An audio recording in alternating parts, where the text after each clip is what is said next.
You have Hello, some everybody, and recap welcome back to questions, Forgotten though? Genesis Season 2, Episode 119. And yes, in fact, I do. Great, awesome. So, with that All in I need is mind, one big box. Just one. One big box. I got a new list. It's not a full 100 this time, and there may be some overlap with the That previous should be list, fine, but yes. it's kind of an amusing one. I have been breaking them down.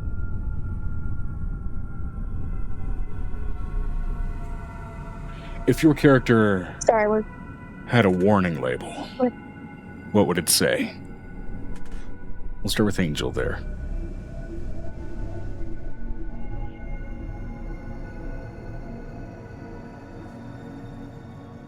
I have a bigger dick than you? I have no idea. Boy. That's not a warning label, that's a targeted insult. This is a warning label to anyone that comes across Angel.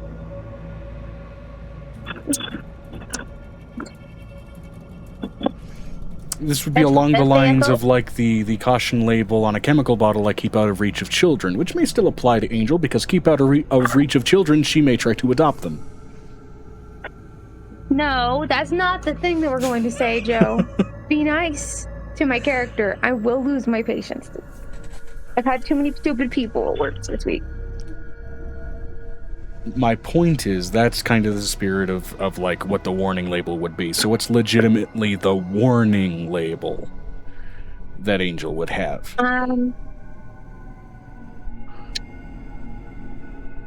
FAFO? Fuck around and find out. In more ways than one. Okay. Your other characters are not allowed to have the same warning label, so moving on to Violet.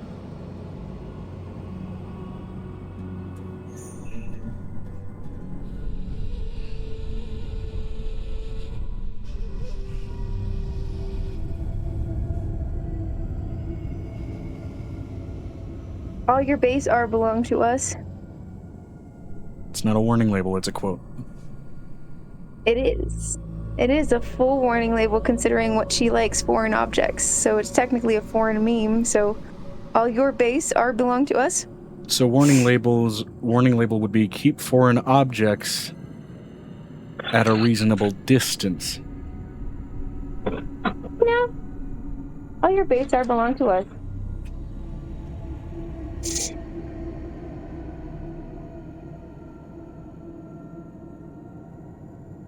You're talking about from their perspective. All your base all belong to us. I don't understand what it means, but it sounds great. All right, moving on to Blue.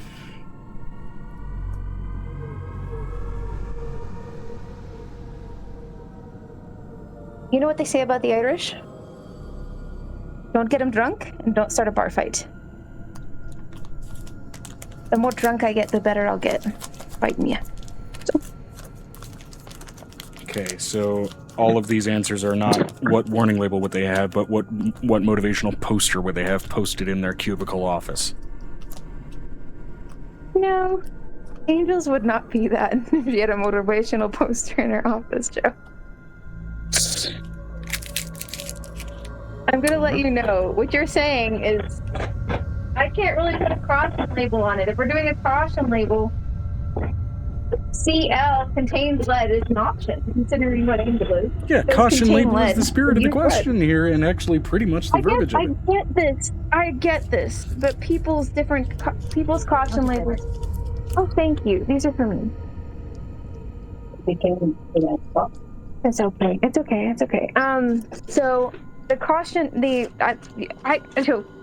for me, that's, I don't know. Those are verbal caution labels for a character that doesn't understand caution labels. We don't have them in this timeline. There's not a caution label in this timeline. What would you as a player apply to each of your characters as that caution label? Okay, because you gave the character the option. Now you're giving the person the option. No, okay. The phrasing again is, if your character had a warning label, what would it say? Okay, I'm also going to remind you that the question is usually supposed to be answered in the voice of the character and the character's perspective. So that was you did not stipulate that when we started, that it was in the player's perspective. So I answered the question accurately. Okay. All right, well, then for the sake of the spirit of the question, answering it from the player's perspective, what would you give it? Well, Angels is...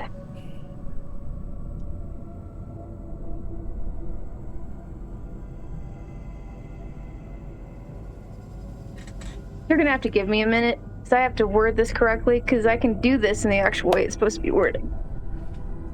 That's fine, and that's kind of the point of the question. So then we'll move that forward to Avery. No, I'm going to put a little in a bowl and eat it that way. If Avery had a warning label, what would it say? Whatever you make, I'm going to put it in a bowl. What? Possessive. Watch your possessions. Watch your possessions. Possessive. Watch your possessions. All right.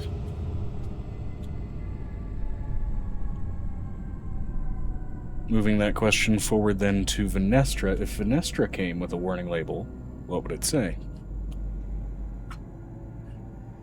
Venestra said for V, persons in mirror are closer than they appear. For Amira, caution, watch out for cat. For Ilya, warning, loud noises. Fair, and I will need to update... well, actually, I won't need to update your nameplate, because in the next version of the overlay, which should be done this week, the nameplate won't exist in the same form, but Ilya will be added to your name list. So... all the same, it works out. I will give you Angels. Warning, reproduction of this item may happen at a constantly frequent rate, therefore incurring more expenditures and unforeseen dangers.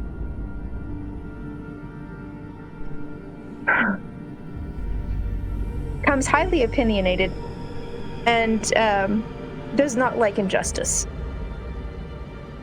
All right. That would be Angels. If we're talking about violets.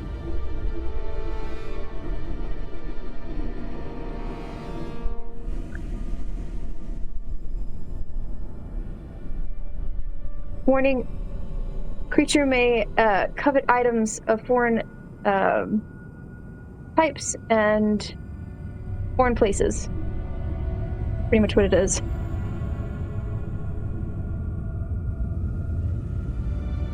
All right, and for blue.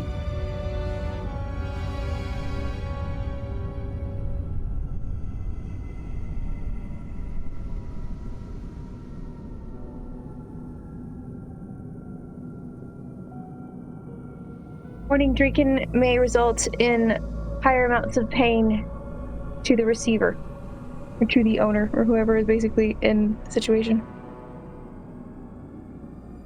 Blue does not like to be owned by anybody but one person, so that's essentially the situation. Inebriated, maintain your distance. That's an option. If you're coming with an object, it was an object question. I was trying to do object questions. Well, true. Alrighty.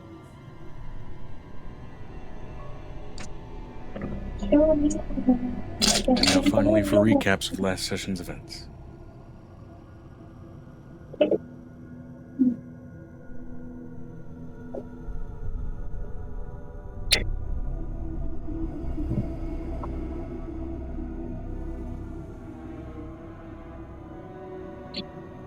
Venestra said I post my recap. Wunderbar.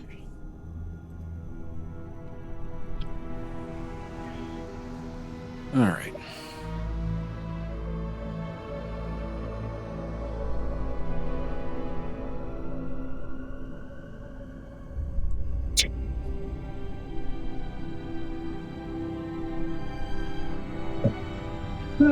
For Venestra's recap, the party discovered the items Meninda told V about. Inside was a Death Knight, a coffin with treasure inside of it. Violet did also end up sending the Death Knight off to a heaven. The party then found Ilya, and for some reason Violet mocked Ilya? Piper also got stuck as a goose and found an egg from the treasure stash. The one time a party member needed medical help, Piper's been goosed.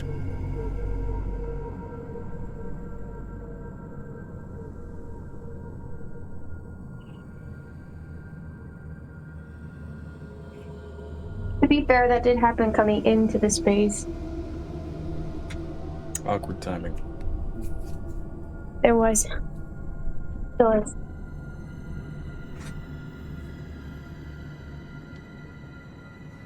So, I'm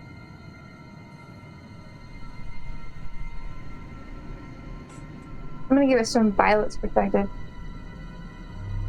Finally got to use that dumb pencil that Angel gave me forever ago. Used it to basically send an entire man, basically rewrite his history with toon logic. Whatever cartoon logic it is, considering I've only watched like 4. But to be honest, I preferred the fact that he floated into the heavens and gave us a bunch of items as a great thing, considering it's not extremely foreign, the sarcophagi.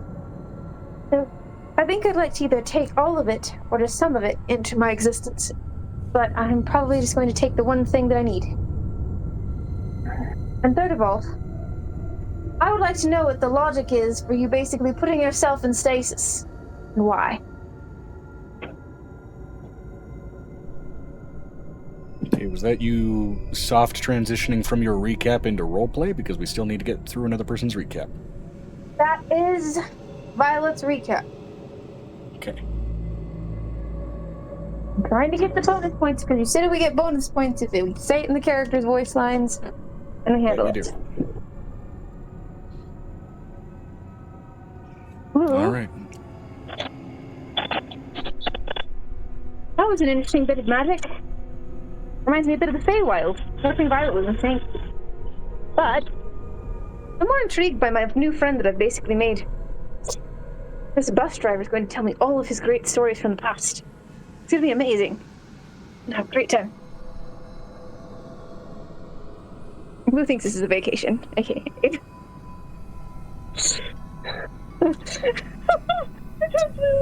Whatever she is, doesn't matter. She's gonna try to make it fun somehow. Even if it's horrible. I don't know if Angel got to do much last session. Because we ended very early last.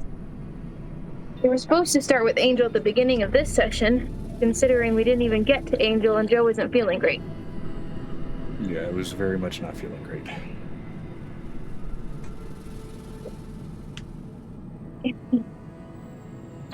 So for those involved, thank you for respecting that and not pushing.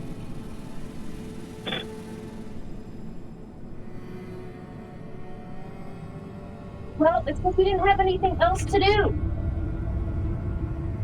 And Angel's, I was very tired and I didn't want to bring Angel out because she was minorly annoyed last week. Things happened on Friday of the week. So I think boys are stupid right now. Too much. Alright,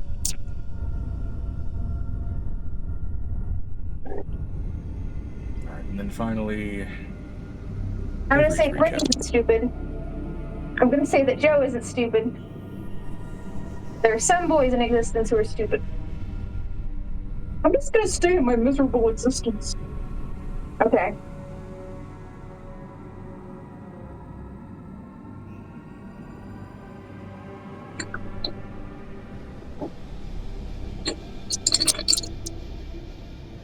Alright, move on.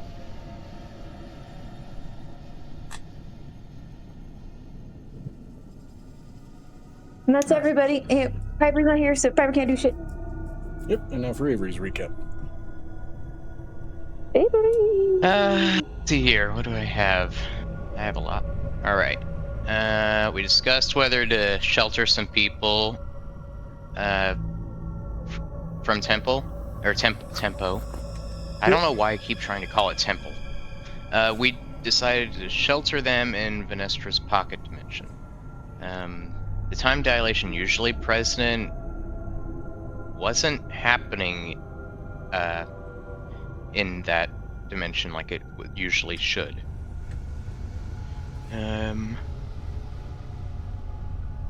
We do discover that the label for the plane we're on says Limbo. We head east to get some treasure and pick up 𝕲𝖓𝖓𝖓𝖊𝖓 friend. I caught I say caught wind. I picked up on some of my parents' thoughts, and we're gonna follow those coming soon.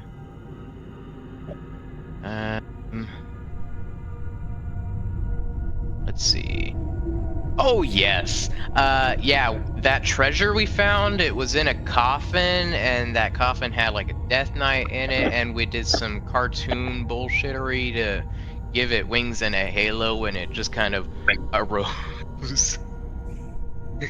It flew into the heavens, never to be seen again. Like bonked his head on the top of whatever ceiling and then climbed out, or I don't know. 𝕲𝖓𝖓 said yes, never to be seen again. Flew up into the Never to be skies seen again. to be presumably eaten by an astral dreadnought. Anyway, anyone who's sealed? And so Yeah, so we I also said, wrote "Whoa." what was special about the casket. Anyone who is sealed in the casket with bands of gold has the stasis condition applied on them. Casket once sealed is immune from all forms of magical damage, but not physical damage. And that's where I vended my notes.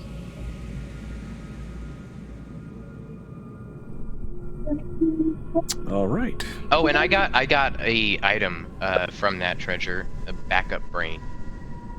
Yeah, each of Non-cursed you variant. got something out of there.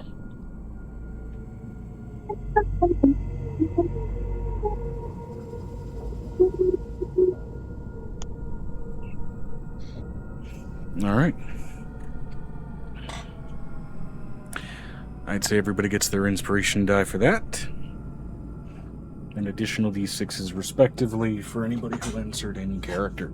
So.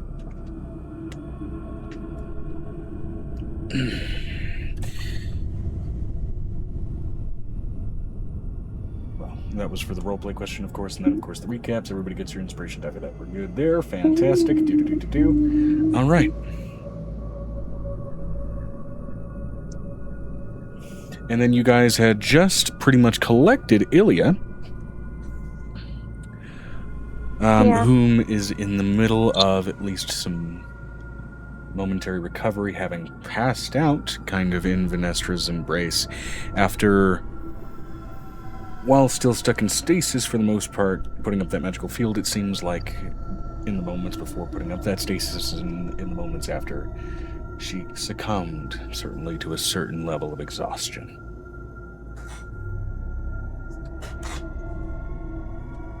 Very true.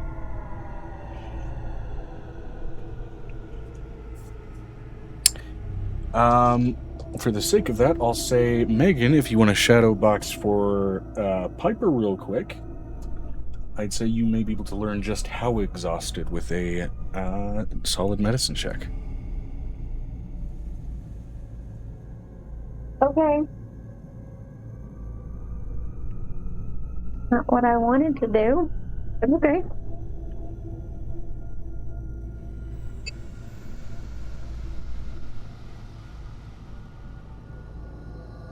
Go across the house to my dice.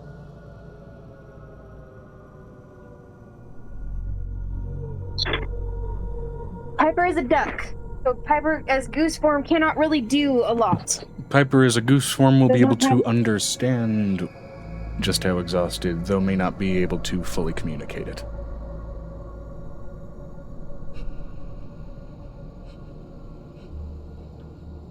As such, to keep the, let's just say, complications of that involved, once you roll, I will message that information to Amber to use later at her disposal. I'm going to hit the dice. I have clay on my hands. You always manage to do this. Okay. Ah!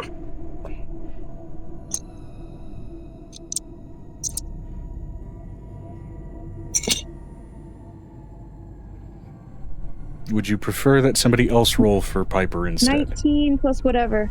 19 Okay. plus whatever she's got Okay. for that insane score. All right. I put it like a 30-something. Or 50-something. I don't remember. She's got a really high medicine score.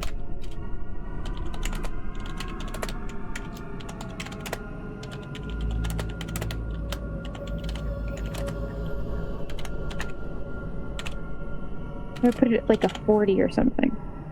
40-something. It's high. It's almost as high as Angel's. Her medicine's like at 28, I think.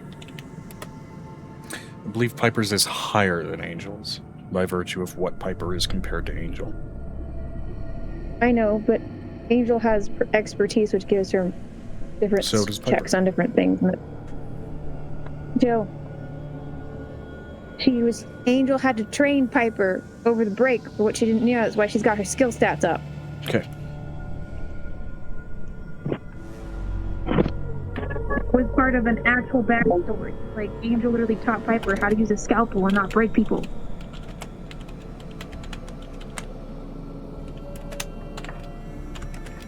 She already had medical knowledge for as far as like birthing and that kind of thing, but she didn't have surgical knowledge. It was the thing that she hated her stepmother for. She needed more of that.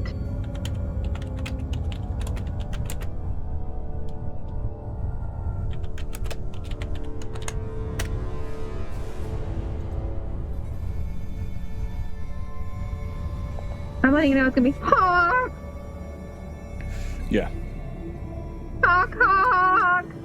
A goose waddles over, cocks their head, kind of looking at the passed out form of Ilya. Just go, huh?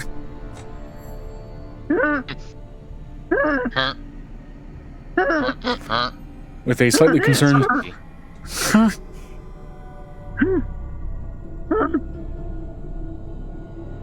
I'm letting you know those who can speak to animals are not answering what's being asked.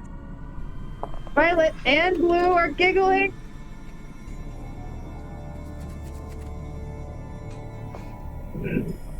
So Piper has information that Piper may be able to find means of communicating whenever she is able to join later. If she's able to join later, I don't know. She's in a move rush. But I digress. No, I'm telling you, Blue and Violet have the ability to speak to animals. They could be relaying this, but they're just giggling like two schoolgirls. Speak with animals is not up passively. It has to be actively activated, as it does still function the same way that the spell does. You have Though to it can be done activate it in the infinitely. morning. Yes, but we do in the morning. It's part of my activation stuff. It's part of my normal... If I show you my notes, that's part of the normal activation for Angel, Violet, and Blue. Okay, so then in this case, Blue would be made aware. She is deathly exhausted. She looks like she's barely able to move. Translation, Honk, honk. about 5 points. All right. She also looks to be severely injured in multiple places on her body. Glorious. Who does? Angel? Ilya. Ilya, okay. Blue's just kind of giggling to herself because she's listening to the animals speak, and it's just like... Reminds Violet, like, putting her head inside of Halcyon's chest. Yeah. Trying not to Notably, giggle. the multiple locations around her body where prosthesis is present. The flesh around that prosthesis seems to be particularly strained in combination with the exhaustion, so it looks to be, let's just say, very, very badly agitated. I have a question. Are her thoughts in Goose also? Yes. Yeah. Cool. Alright. I'm letting you know, Avery, you have a full ability to basically look at both Blue and Violet, and their shoulders shaking. and Vinestra kind of said, have- also doesn't Piper have a mind shield ring? She does. It's around her. It's around her little goose leg. And what do you know? Like, Violet's just giggling. It's just like, there's like shoulders. Both of them are, their shoulders are shaking because this has happened to her before. Stupid stuff happens to Piper all the time. So they're real used to it.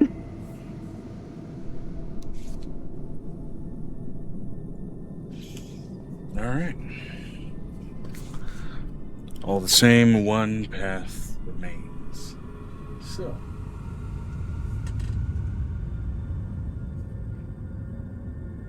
Blue is going to take her drinking flask and change it into a healing potion, which is something she doesn't like to do. And she's going to lose a charge for the day. I have 2 more charges on this flask. I don't have much more. Mm-hmm.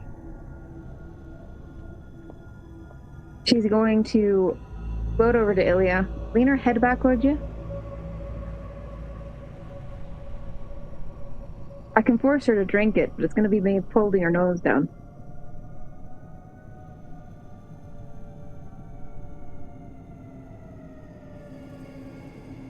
That's what she's going to float over to Finisher and say. Lift your head up, would you?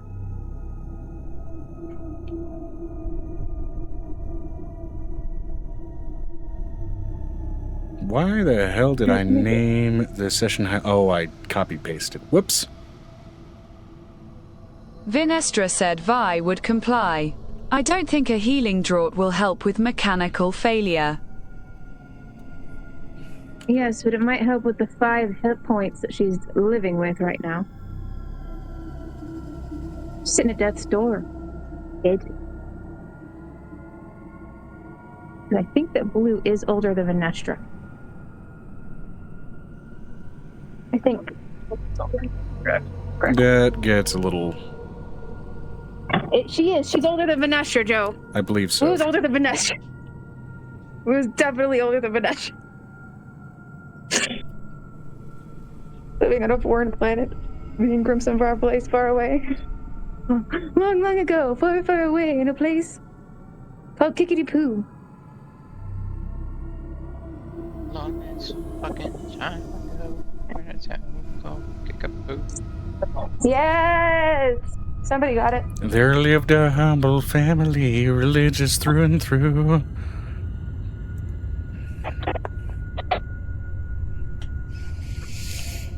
Alright. But if you want to, you're welcome to it. She needs some healing. You know, they say talking about her to brush your teeth to happy birthday. I brushed my teeth to Kickapoo.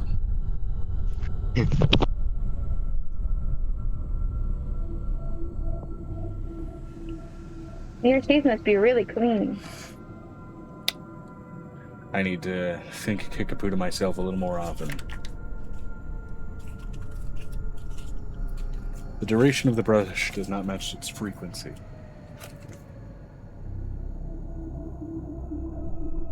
Well, it should. I've been doing mine every day right now. Finally, again. That took That it forever. should. That's what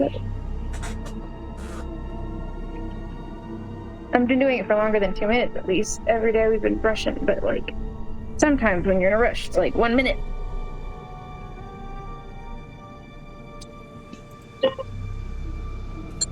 I can't not brushing my teeth. Even like missing it for 1 day, it's like, whoa. Yeah.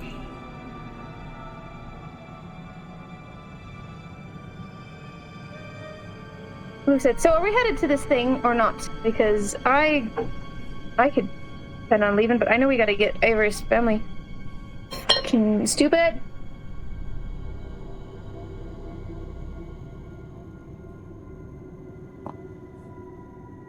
Back and forth between role-playing and trying to get a project done? Is that what the stupid was from? Something fighting you?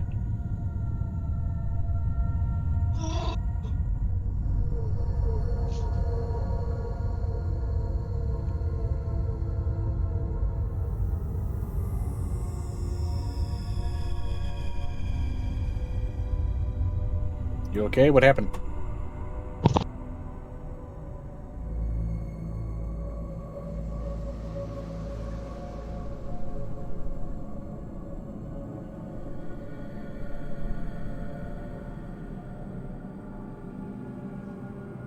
I've just lost track of the existence of people. What's going on? What happened? I don't know. She's a spinning circle square thing, and I just got back from the bathroom. Oh. Okay, so her phone just died, and the camera's waiting to pick back up. Gotcha. Got it. Okay. All right, cool. Well, we're not going to necessarily wait for that to happen as much as we're just going to wait for her to reconnect, and we're not necessarily going to wait here for that. It'll happen when it happens. So, either way, you have some remaining paths before you. You all can take a moment and a break to collect yourselves if you choose to do so, or you can simply continue forward, which at the moment will involve, first of all, backtracking down the path and then going very much the opposite direction from where the path originally took you. There we go. Which I believe you guys had actually already made your way back and then crossed the rivers without issue, if I'm remembering properly. Vinestra said V is going to go put 𝕲𝖊𝖓 in her pocket dimension after Blue gives 𝕲𝖊𝖓 the healing potion. V still questioning what was Violet's issue with 𝕲𝖊𝖓. Yeah. I guess we'll get back with that when that player gets back and is able to voice that with some clarity.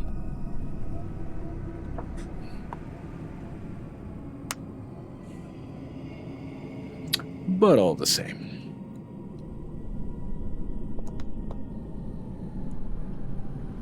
Right, we saw the weird fucking mouth-eye mask thing. I forget what that was or how we got away from it. It wasn't actively attacking you, more so just taking advantage of anybody who was getting ahead of the path forming. Hmm.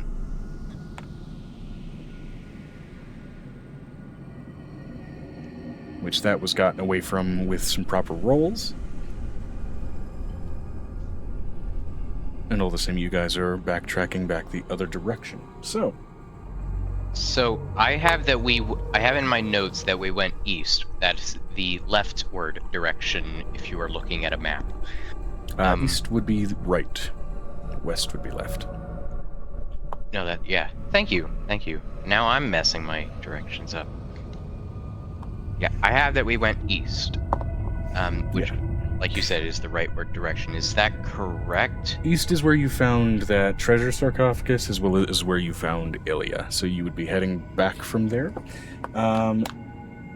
to head westward to go ahead and find wherever the hell your parents are. Oh, okay. Where does the other eastward road go? The other eastward road led off to where 𝕲𝖊𝖓 was. They were the treasure casket and 𝕲𝖊𝖓 were not on the same road. They were respectively on each of their branches. Oh, okay. So we already did some backtracking. Which notably, in collecting 𝕲𝖊𝖓, as you are kind of backtracking from her, that roadway itself seems to be almost dissipating and collapsing, and the pathway that it sort of represented seems to be almost folding in on itself and fading out of proper formed space. What's folding and fading?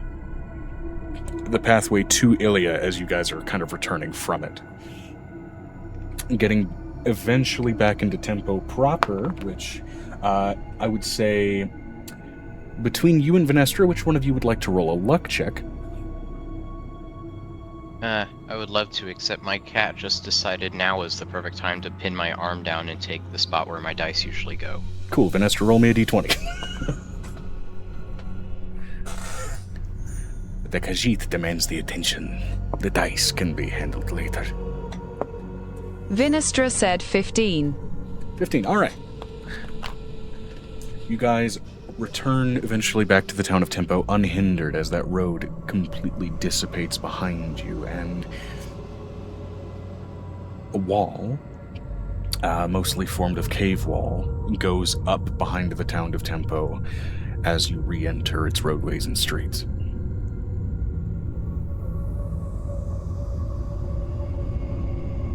So can we go back to that road thing? So you mentioned as we were walking down a road that felt like it was being paved and created in front of us. Yes. So the road only exists as you're walking it. That's what it sounds like.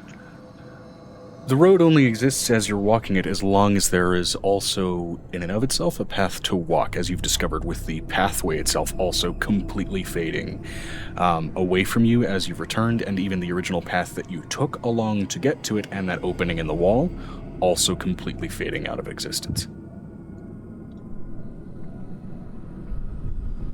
Okay. We already figured out what's causing it. It's in the session art. What?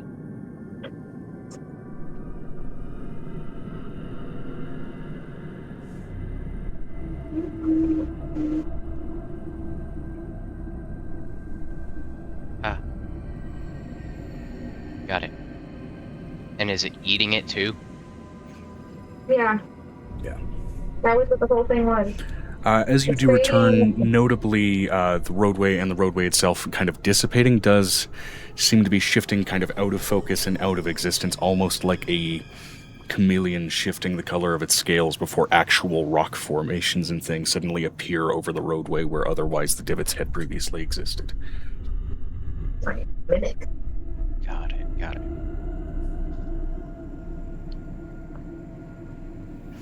It almost gives this sort of cavernous, detached place a feeling of being inside of a massive, camouflaged living creature.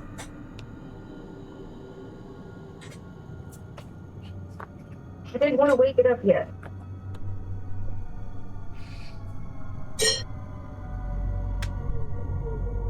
Well, it can activate that fight for us later, but I'm just saying.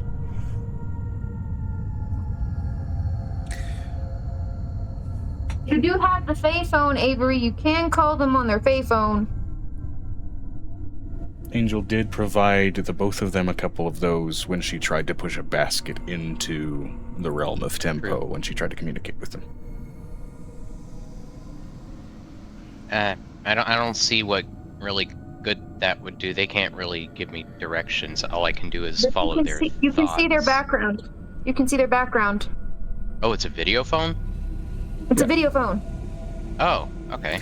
It operates like a sending stone and like a lesser scry stone, kind of in that sort of provided The song moment. goes, "You should call me on my Fae phone late night when you need my I save." might call him if we get close but can't find him.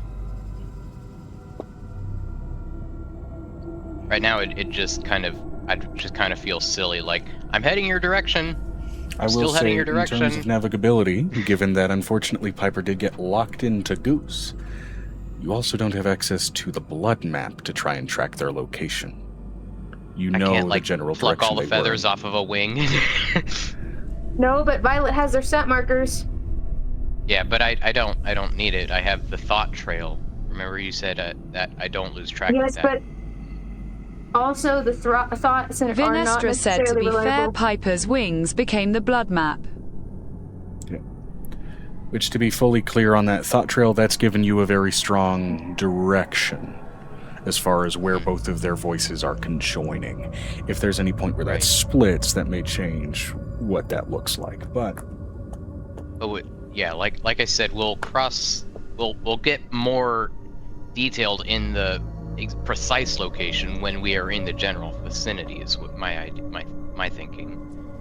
I feel like we're getting ahead of ourselves here.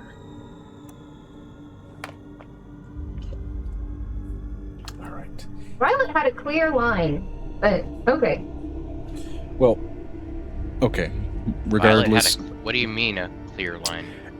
Violet has scent markers to rely on, and you have the thought path. Basically, both of you have ways that you can try to track them. Using these in conjunction may be useful. But I don't know. Yeah, so I've said what my idea was. If we want to do something else, then I'm not gonna fight it. No, it's fine. Whatever you're willing to do, it's just like Violet's just chill. Yeah, Violet's as a sitting in DM, the only Halcyon's thing I've arms. stated is that you have two methods of tracking them, and Right. that's all I'm saying. But either way, Yeah. Yeah. as one has unfortunately been pulled away, as someone has been goosed.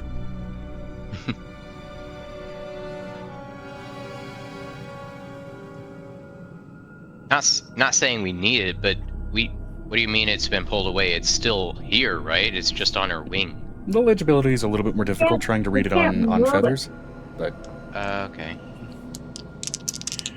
not to mention Little turning fuzzier, but pages on feathers also gets a little complicated. turning I mean- pages on skin would be easier.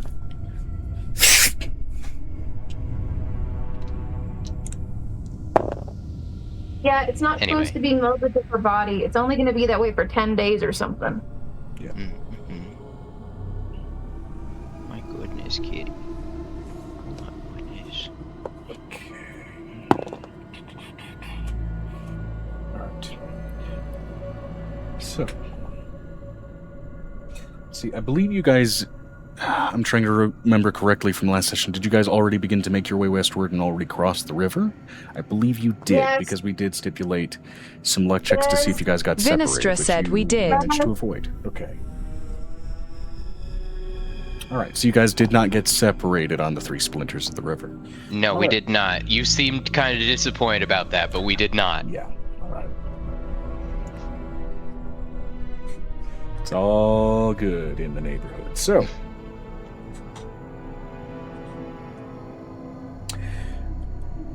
you all begin to venture out and venture forward. Now, just for function,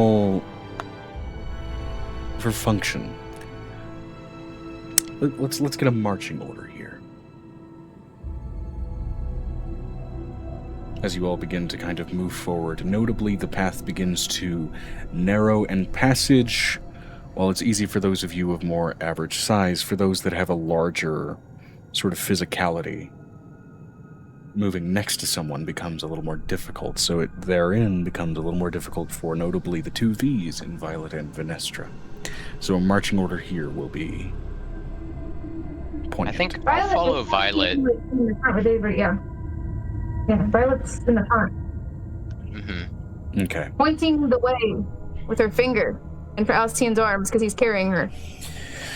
All right. Just tell me which way I'm going. Let That me way! get a notebook here to write down the marching order here. So we have Violet up front.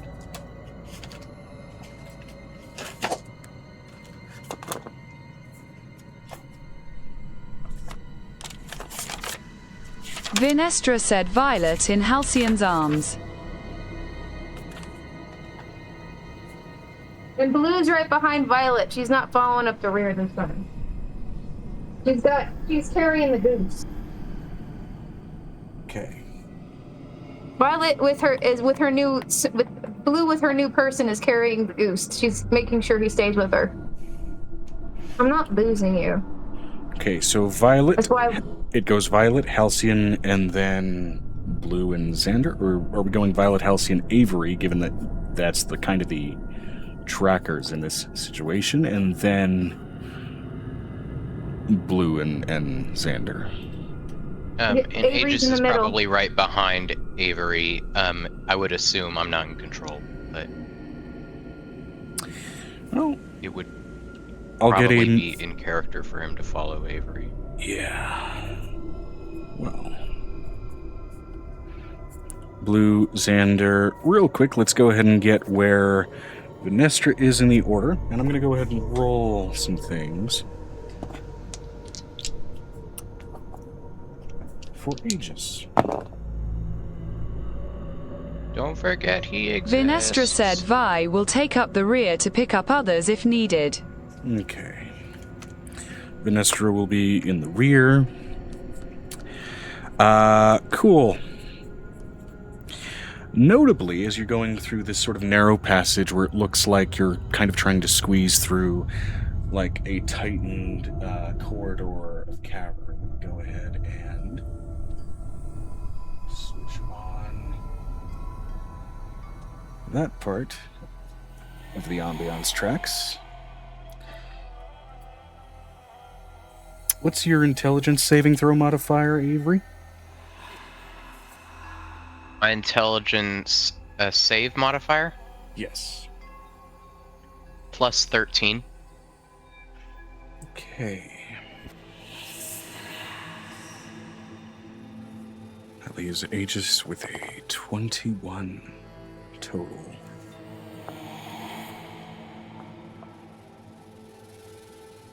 And then just double checking some things here.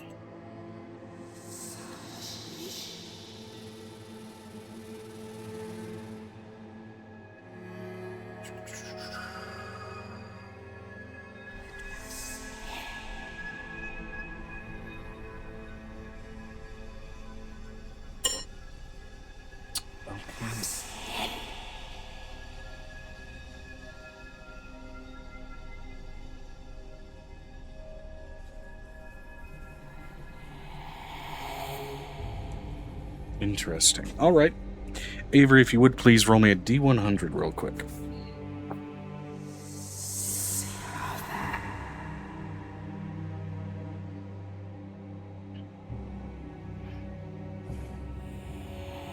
As notably, while wind begins to move through this narrow stretch of rock, the air doesn't seem to move time so much as it carries lost and disjointed voices with it.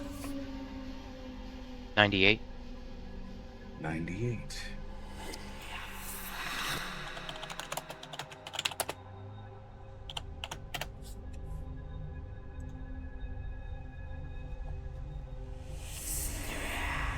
Is high good or is high bad? You'll see. Am I fucked or am I good? Venestra, could you roll me a D6?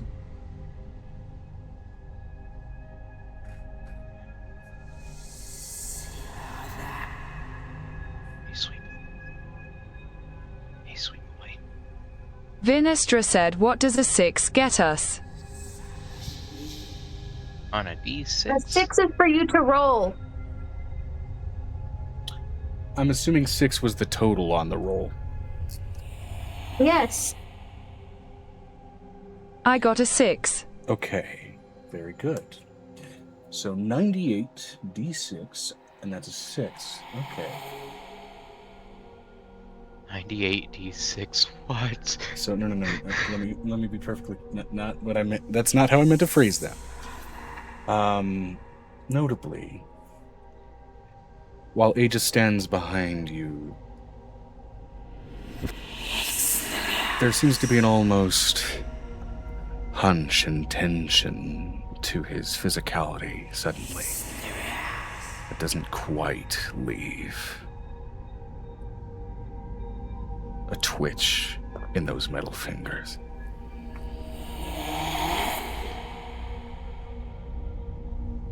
As you continue to venture down this hall filled with whispers. And with that, real quick, I would like, let's see, I'm gonna roll a D, well, let's see, how many people are present here? 1, 2, 3, 4, 5, 6, 7. Also Amira, so we're gonna put Amira just ahead of Finistra, technically, by virtue of being on the shoulder. 1, 2, 3, 4, 5, 6, 7, 8. Alright, I need a D8 for this.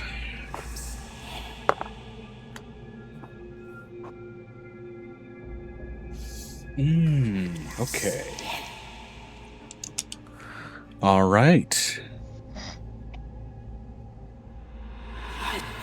I've got to go to, let's see here, the blue notes for Xander's stats. Okay.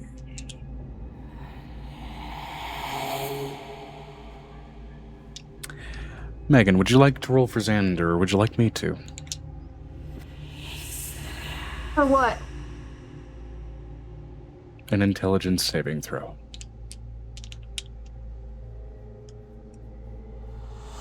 Go ahead and roll. Okay. trying to find a stand.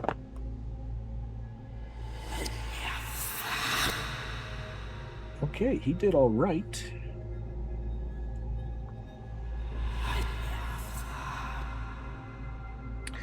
He is not, however, proficient.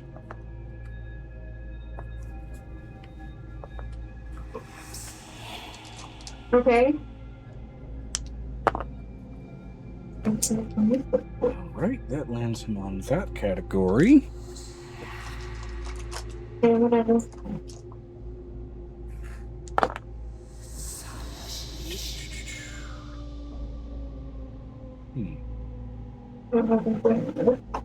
Okay.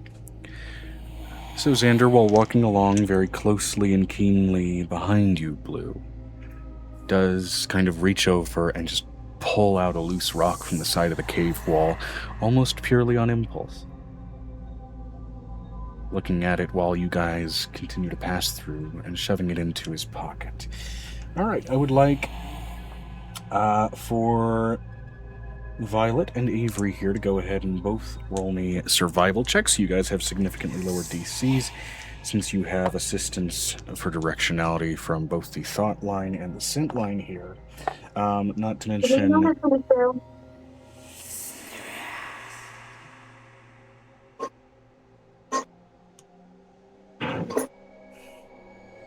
have a single set of dice in front of me. Give me a minute.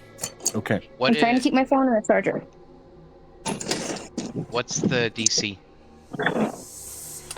For this survival check, it's not high, necessarily. Again, you guys are both working with things that decrease and also keeping Xander in your company. I'm As just someone who deciding already whether to navigates this try place. using inspiration or not, because what I got probably didn't cut it. I'm letting you Gotcha. know Blue is going to take that rock out of that man's hand, considering she knows what the monster is. It is a She was able to see DC. It is a DC 14. Okay, yeah, I'm gonna use 1 inspiration. Well, all the way across. 2 inspiration. And that just barely hits. Okay. What is it, an intelligence saving throw? Survival It is check. Survival check. This is just to continue navigating. No big issues. You guys have a significantly lower DC because of Xander being in your company and both of you having tracking benefits with what we're trying 36. to find. Yeah. Just making your way through as the narrowed rock here starts 36. to narrow and become a little bit maze-like. 36. 36. Fantastic. All right. You guys managed to avoid getting diverted, though notably Blue, as you go to pull the rock from Xander's hands. Go ahead and give me an athletics check. Not a really high DC. You're just noting that he is actually almost tightening his grip the moment that you reach to pull it from his hands.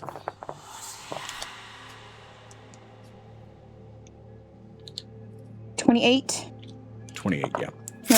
No, 32 flat. Okay. Yeah, he's not keeping a hold of that with a natural 4, which will bring him to a 6. All right. You pull it from his grip, and he seems annoyed, but still staying focused, and just kind of diverts to, all right. And this is where the caverns start to drop. We're gonna start getting wet. Now that said, try not to breathe it in. I don't know what it is, but it's not water. She's gonna smack the head on the side of his face. We're gonna take a minute, and you're gonna listen to me. As if I'm giving you your power, you're gonna listen to me. We're inside of a monster. What do you think the wet could be?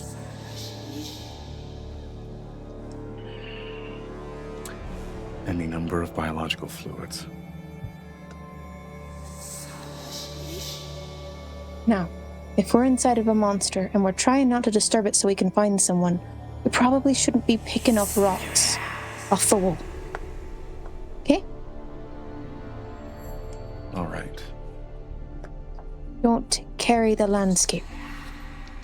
It's how it finds you.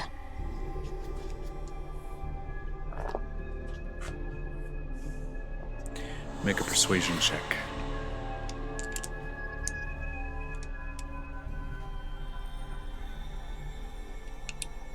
Or intimidation, given that this is a teachable moment. Either will work here. It's a 33 with the intimidation. So you can understand how it's deathly serious this is. All right. I'm not trying to hurt you, but I need you to understand. I understand. I fight things way bigger than this. Way more dangerous than this. With my own 2 tiny fists. Understood. You have to outthink your opponent or you're gonna get caught. Okay.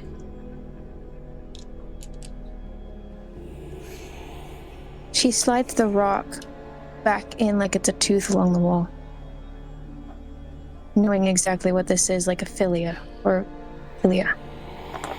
As you push it in, you notice that the rock retracts and the stone closes and then becomes smooth along that line. As if like some orifice that simply has pulled an object back within its recesses. She looks at him. If we can't breathe, what fluids are we breathing in? You're smart enough and have been down here long enough. What fluids inside of a body can cause you to not feel good? Any number of digestive fluids, things that reside in the lungs. It's more commonly known as ammonia. Yeah. Anything with the smell of ammonia is going to make it hard for us to breathe. And it is kind of on that mention that you are beginning to notice with every footfall that you make, slowed pace though that you've given it, that there's not only a bit of a give, but almost a bit of a to every step that you take. Who's flying somebody? She can carry somebody flying. Yeah. She looks over at this man. She's like, okay, this is what we're going to do. She takes out her comb. Because I can't do this more than once a day. We're all going to get to comb my hair today, okay? I need you to comb out my hair till it reaches about 6 to 7 feet.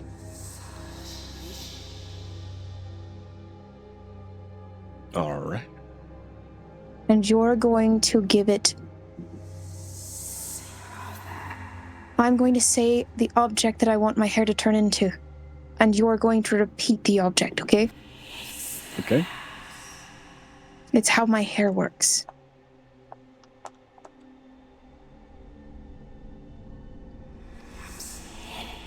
Yes, Avery. I want to look at Aegis and... Hey, can I ride in your cockpit? Stop. Joe. My brain registered half of that half a second too late, yeah. and I was concerned. Good Lord. I saw it in your face.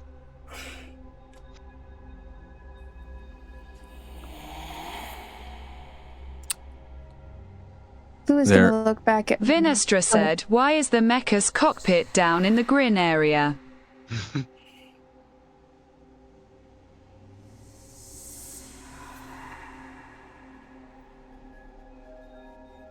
Aegis looks back at you. And with a shuddering tension from the internal compartment that you've installed in him,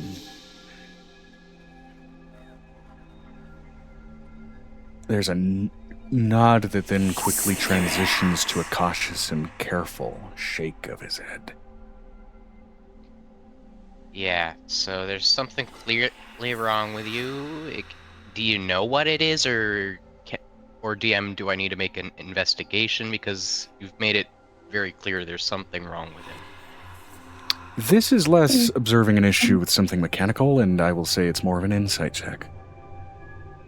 Can I finish the hair thing? Yes, you can. Sure. So I want you to reach out to about 7 feet, considering I can probably make something for our feet as well. So, I need you to say these words. Soft coast salt seaweed. Soft coast salt seaweed.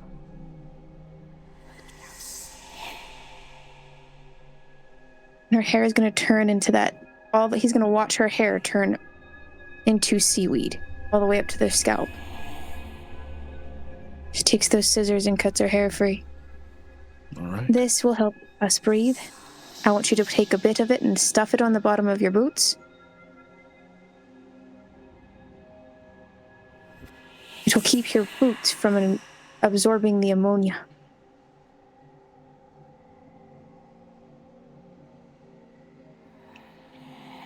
To that he nods. She hands over to Halcyon. Halcyon, put those boots on, the spider thing, so you're not walking on this thing like you're going to fall through it.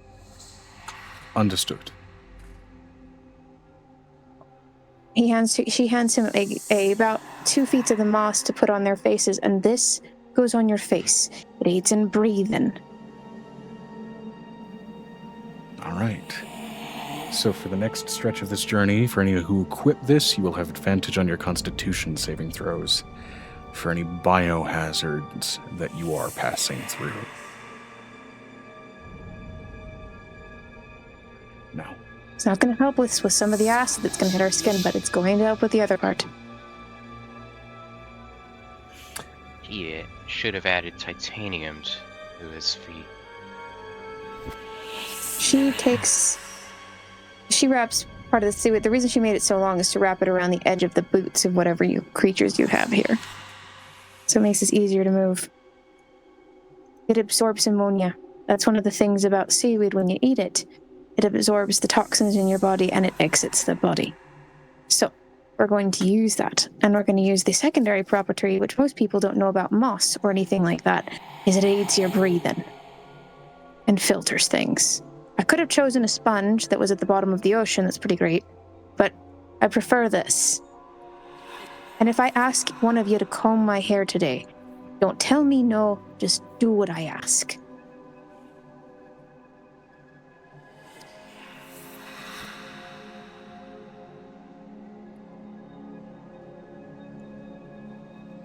all right. I will help you as much as I can. I've got my limits.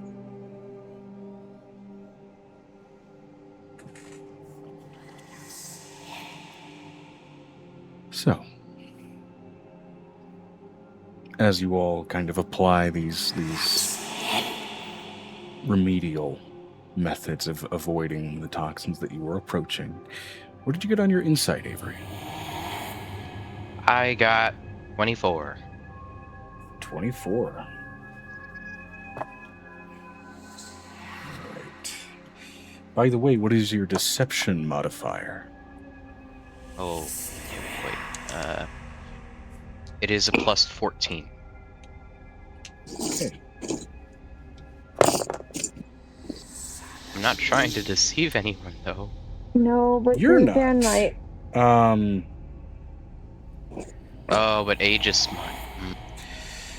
So, I'm gonna have to go ahead and send this to confirm your roll because he had disadvantage on this. Uh-oh. So she's gonna. Let me guess. Did you get 2 nat 20s? Yeah. A rare It's a thing beautiful- indeed. A rare thing. I'm letting you know he hasn't had very many other games to eat those 20s. We've been without one of our games past couple weeks. Okay. Aegis is a reflection of your soul. There are elements of his body language that you know how to read. You have a mutable form where you have things that carry over even through different sort of physical forms that you take, reflecting the forms of other beings. Through that, Aegis is arguably easier to read than you, given that his form is so Boxy. stagnant, almost in its nature. However, Boxy. there is an element where you are reminded suddenly of him being still yet a piece of you. That physical fluidity, that transition in motion and tension and physicality where he seems to relax and just kind of loosen himself up. You think maybe in being fully separated from you, maybe he was just nervous. It's at most a surface guess that really you can gather, but given how much he seems to have clearly loosened himself up, you're confident that that must be all it is. Oh, okay. Yep. Player is highly uncomfortable with this outcome, but Avery's walking right it on along. The DM Yep. is fucking delighted. At this point, Blue is looking at her new charge and... And I will say this, actually, for the sake of those rolls. DM me your saving throw modifiers, and I will not ask for them any further. Oh boy. The saving throws. Do you Yes. want... I could just send you a screenshot out of the modifier, all my modifiers. Would that work? That'll work. Yeah. Okay, so Blue is going to look at Violet. Violet, I need you to lead us, and I'm going to give... She shapes the thing to be easier for a dog's nose.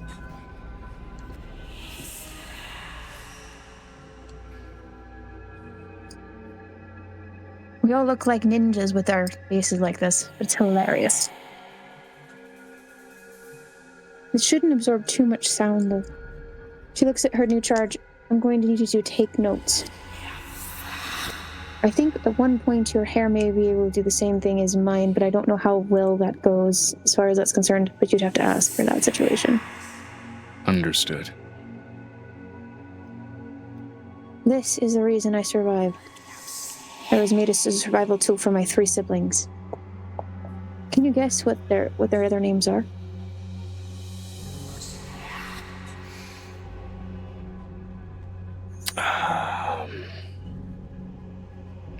If I am Spice, Sugar and Nice.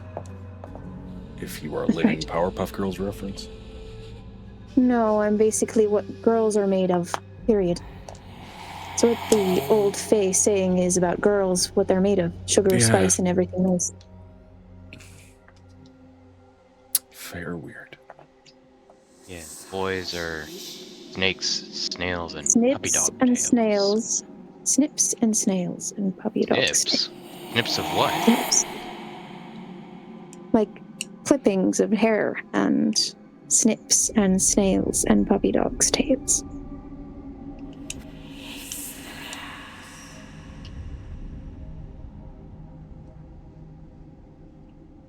All right. Now, broad question.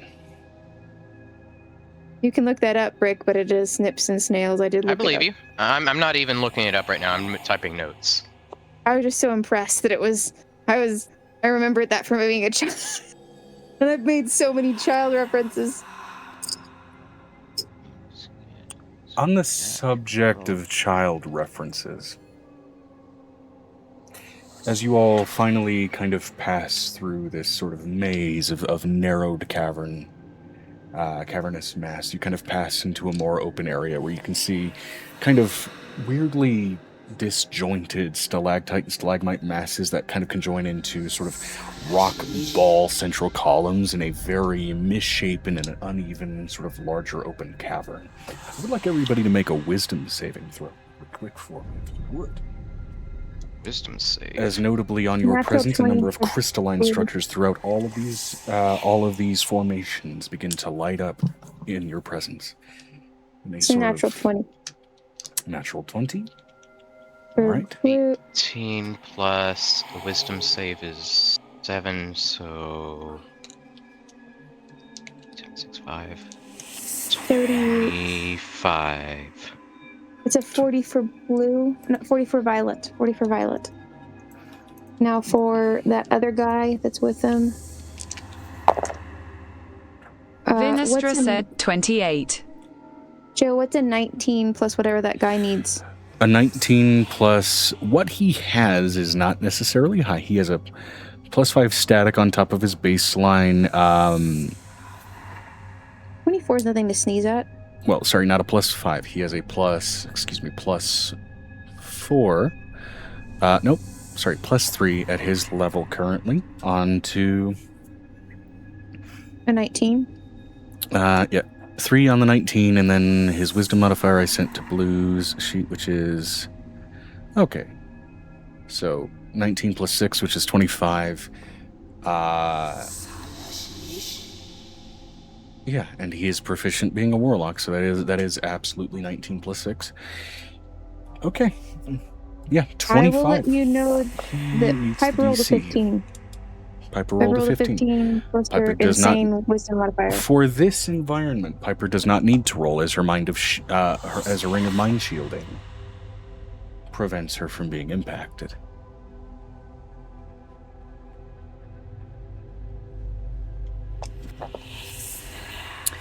Now that said, your new charge rolled just enough to avoid. So, to plainly put this, for anybody that rolled below a 25, just let me know, and I'm pretty sure nobody did. What's up, Bubbles? I rolled exactly 25. No. We gotta go get some more. Hold on. Okay, let me go ahead and roll for Aegis real quick.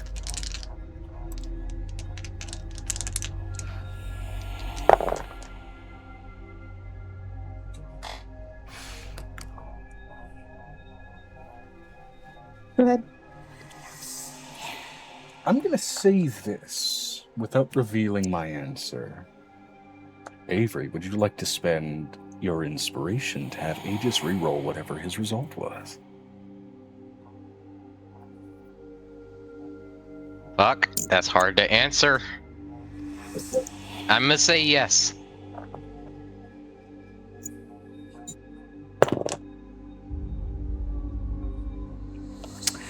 Turned a couple of bad rolls to a slightly worse one, unfortunately. That's fine. That's fine. And I want to do 1 sec. I want to use something else in the realm of inspiration. I want to use a portent die to make it a 19. Good call. All right. Turning a natural 2 into a 19. Probably could have gotten away with making it 11 instead of 19, but I wanted to be safe. Fair enough. Go ahead and mark down that 19 is no longer accessible. Yeah, to you it's when you're at deleted. 11. Fantastic. It's just a single message in the Avery channel that I All edit. right. Now, real quick, just shits and giggles. Did Amira roll a wisdom save? I believe she did, but I don't recall.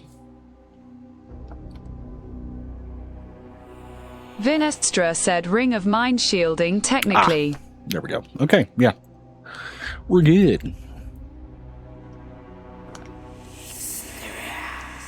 All right. Notably, in this environment, that whispering that you kind of heard while passing through that initial sort of narrowed cavern gets all the more intense in here as you move through, no one having failed their wisdom saves. So I would like everybody to roll me a stealth check with advantage.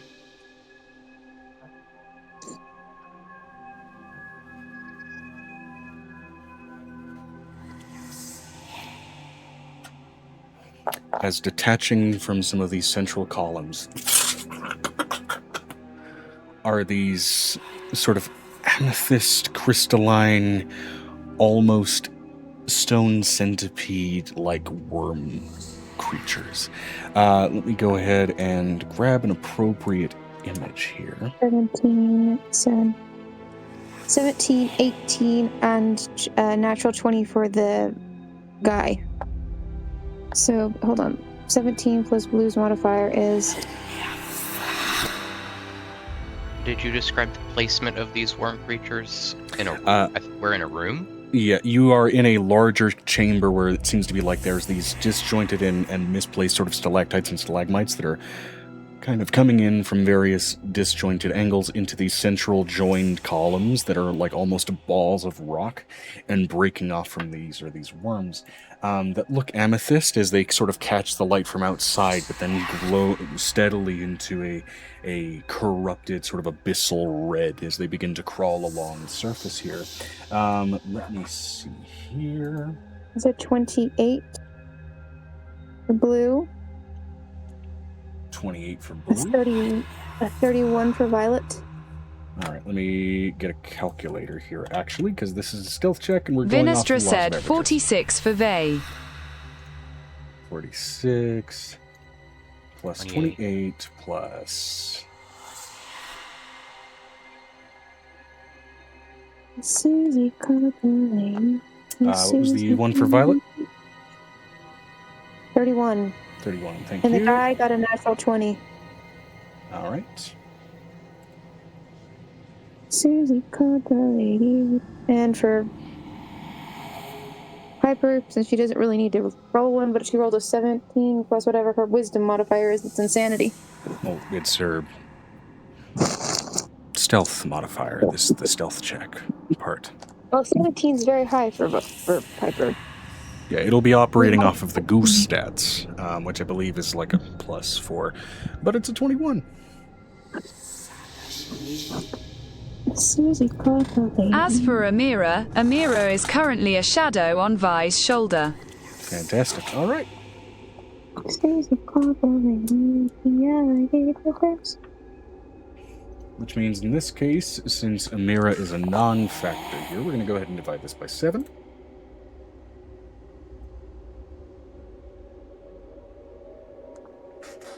Okay. About 21.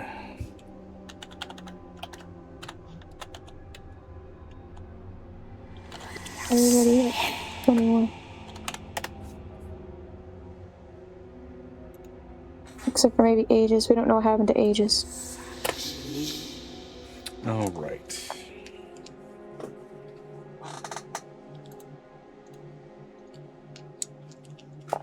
Aegis, that's right.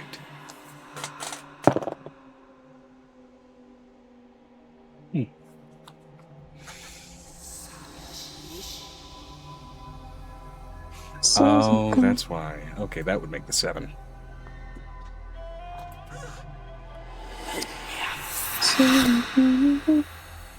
Okay, and that still averages it out to about a 21. Let me go ahead and roll a perception for these fuckers.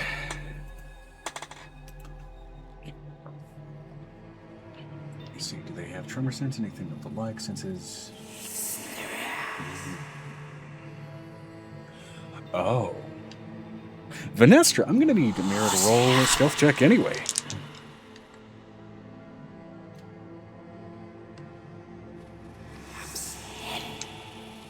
Vinestra said boots of elven kind. Yes.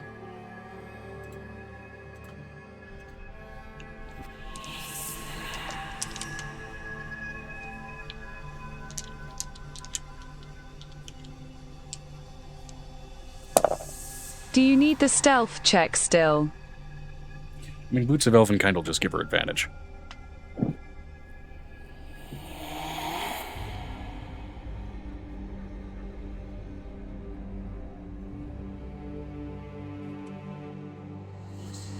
I just wanted to double check as you said tremor sense. Yeah, I was double checking if if these things had it, and they don't. That said, that's not what caused me to ask.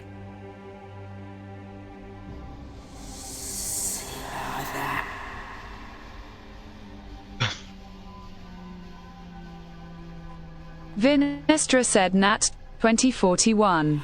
41, okay, great. Joe, I have a question. Yep. Would Blue know if these things eat flesh? Living in the abyss or being in the pits of the abyss when she was fighting? Would Blue know? I'd say Blue and Violet can roll me a let's say a history or religion check, whichever fits the bill. Okay. So 38 for Violet. And for Blue, that's a 29. 38 and 29. Okay. On spying these things, on reputation alone, you get a little bit concerned. First of all, do these things eat people? That's... yes and no. I'd say both of you rolled well enough to get the lore snippet here. These are void crawlers. These are silent centipede-like shadows that act as primary guard dogs and denizens of the void. Uninterested in the long term, void crawlers spread the gospel of non-existence by simply destroying life wherever they come across it. Their more far-sighted brethren often rein in when needed, or will place them in remote locations. Basically, these are purge monsters. They will just rip apart anything that has a heartbeat. To the point where essentially any sane person, even sane demons, will just avoid encounters with these things.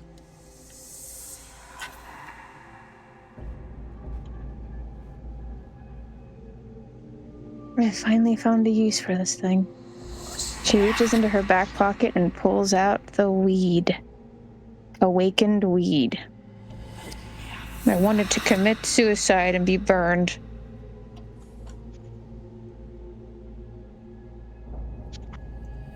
𝕲𝖓 said, does he finally get to burn?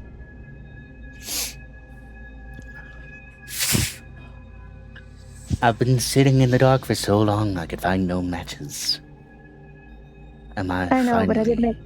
going I made to life? 3 more of you. Yes, I know. But your brethren don't get to go with you. I need you to make these fuckers not know what to do. Does that mean I finally get to touch the fire? I know Piper's gonna be mad at me, but I know that you're not gonna burn in pain, because I've already fixed that for you. So, and you'll just reappear in my space, considering that you're tied to me now.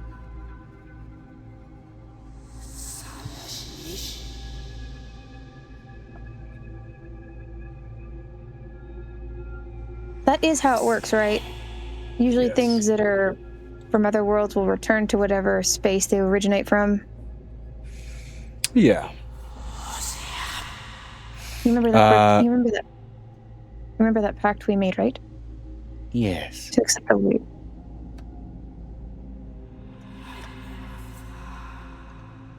I want you to make them see so many colors. She smiles at this creature. Yes.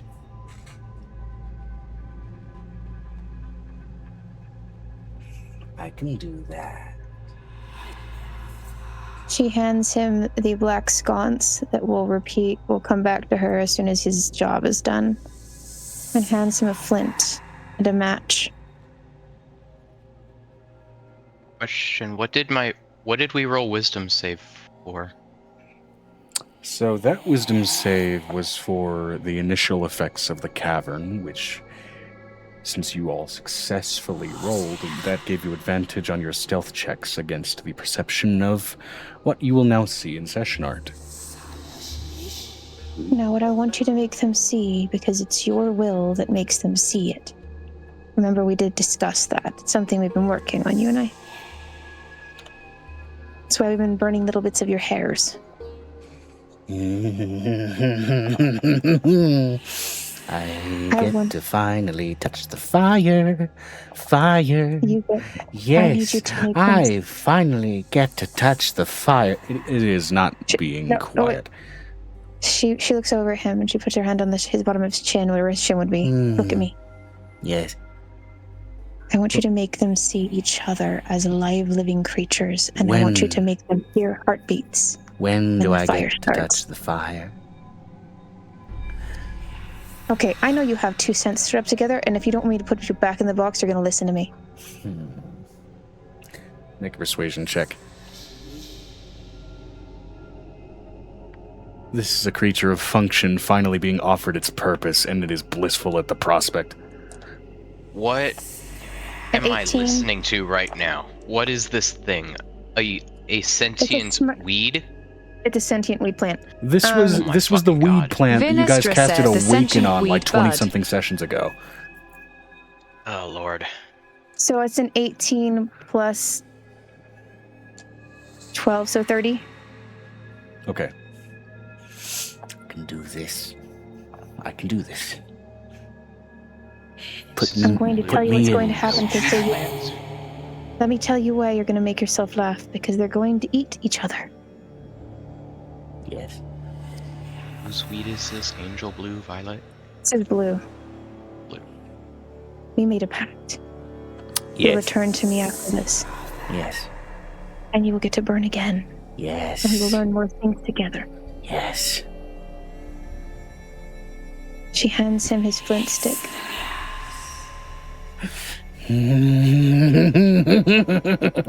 He's literally shaking with every chuckle. She puts down the disc that will return to her once he's done his job, to let her know that he's returned. You wait until we get out of this cavern on the other side, and you strike that match, and I want to see everything that happens. You creative little shit. Yes.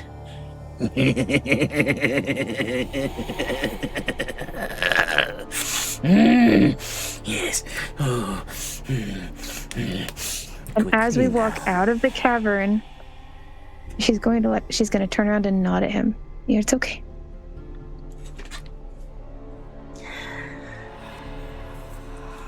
I'm going to show you all the light.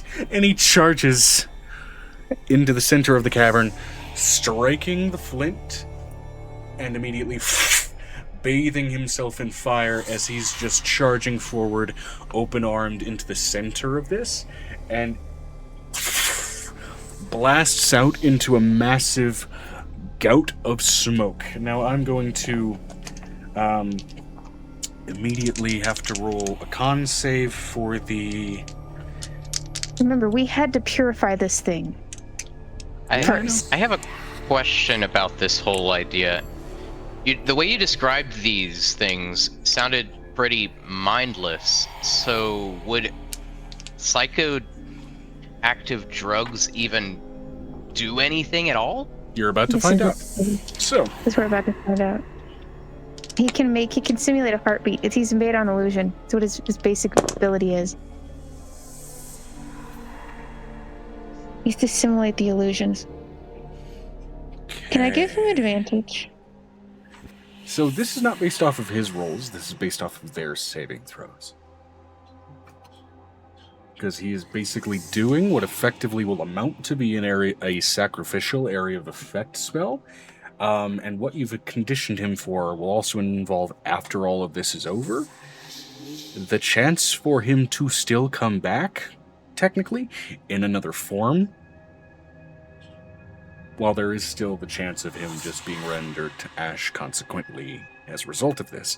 There is the chance that something will come walking out. Oh, if he comes walking out, then I'm actually going to have a small actual creature that's going to actually have thought process, and it's going to grow weed out of his head. I'm going to have a minion for the first time. I'm going to have a Fey minion!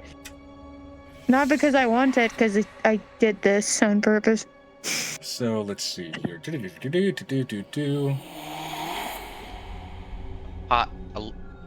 pothead minion is perfect for a fae. Yeah, I mean, you know.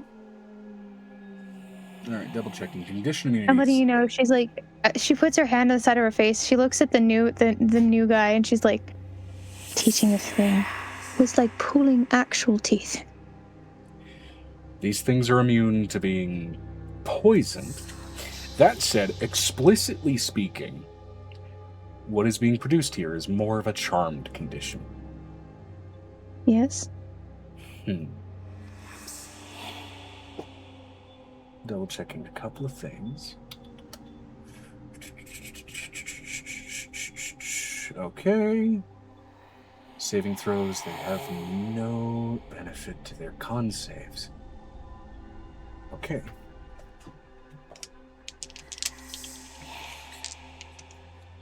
I need to get out my bag. Because at the center of this cavern, which now finally from this distance, Avery, you've been around this imagery enough to realize this kind of looks like a cave that's made to look like the inside of a brain made of rock, with the way those stalactites and stalagmites are kind of coming together, itself almost looking like interconnections between neurons. Let's see here. I'm letting you know. Jeez. This is going to be glorious. Now, normally, I would just roll one broad saving throw for the group of these things, but these things are individually dangerous enough that I'm going to roll individual rolls for each of them. So. Why are we rolling initiative? I don't want to fight these. I didn't say anything about initiative. That depends entirely on what happens next. So. Let's see here. That's 1, 2, 3, 4, 5, 6, 7, 8, 9, 10, 11, 12, 13 D20s. I need 3 more. There were 16 of these things. So glad I gave you more dice. 2. Well, okay, to be fair, one of these I just bought like a bulk amount of like Chessex dice. Which that's where a you lot mean of the this stupid dice that don't work? These ones were balanced enough. I made sure to get a specific set of them that was reviewed well.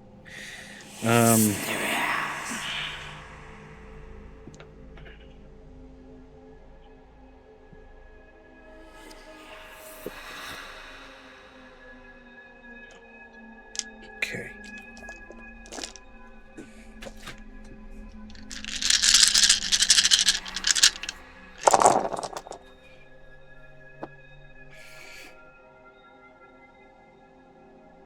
Okay. Now, real quick. This thing has its own spell save DC. It is only an awakened pot bud. That said, it has been enhanced multiple times over. So I will say this very plainly.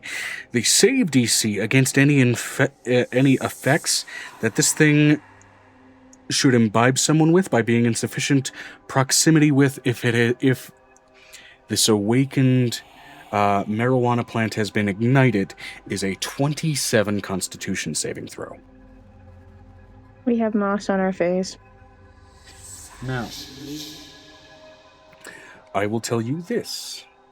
The Constitution bonus, which is the only benefit these things rely on, is a +3. Shit. He's got a far higher one than that. And critical successes do not apply to saving throws. As I've reiterated multiple times over with my house rule, they do not apply to saving throws. Mm-hmm. So even if they roll the highest possible roll they can, they fail. I rolled for shits and giggles and for tension as you watch a number of these haunting centipede-like creatures rush toward this pot bud before stopping, some of which falling from the ceilings and falling from the walls in their positions, before then proceeding to swarm on each other.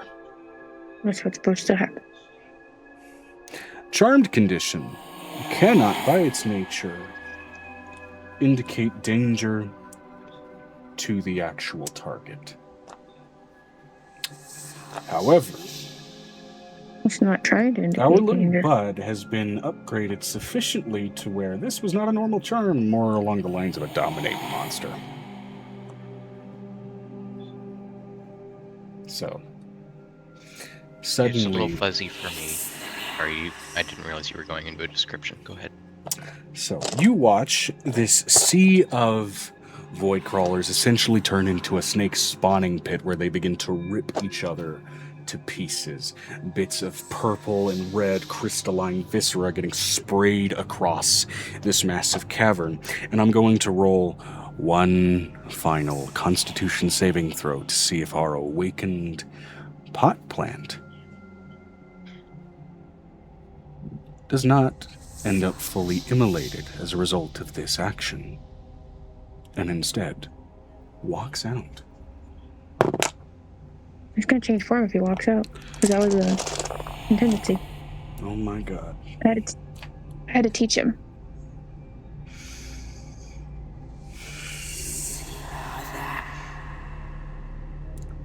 Of all the stupid shit.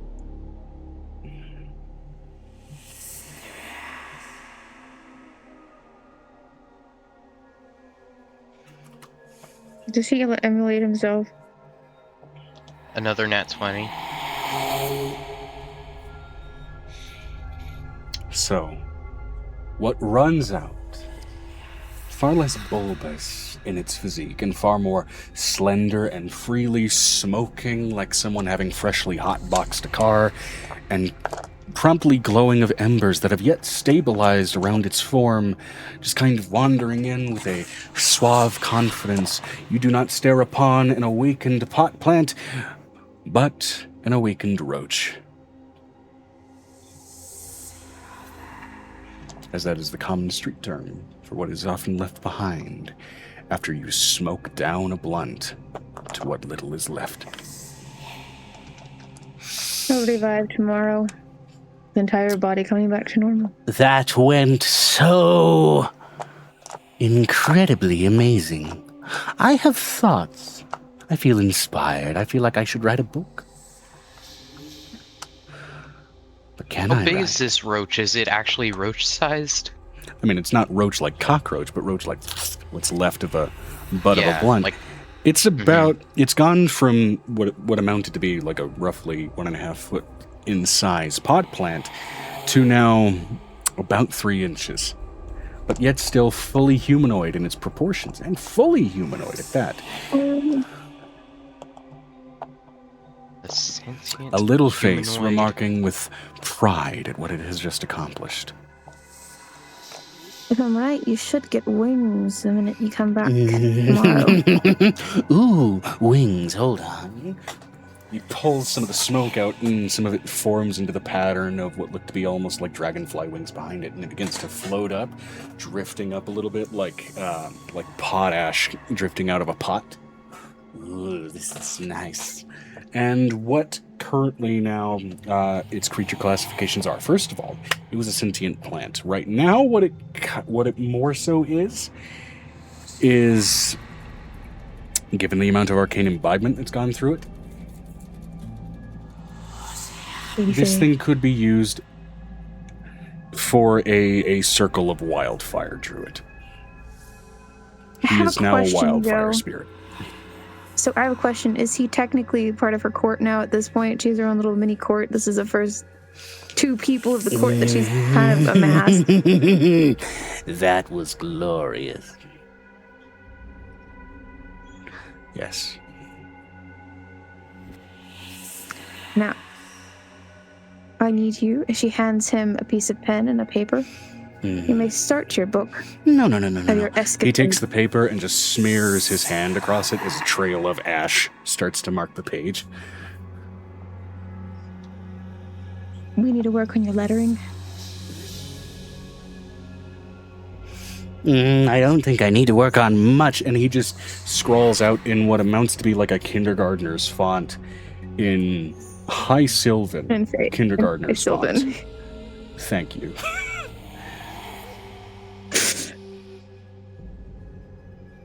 Okay, so I want you to go back in the bag. I can hotbox the bag. What else is in the bag?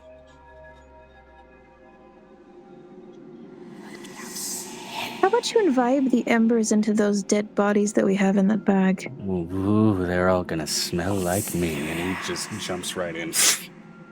There's a reason we're doing that. You swear you It's catch the over. subtlest sound of reggae from within the bag before it closes. Oh my god, why did I make him like that? His other siblings are gonna be a pain in the ass.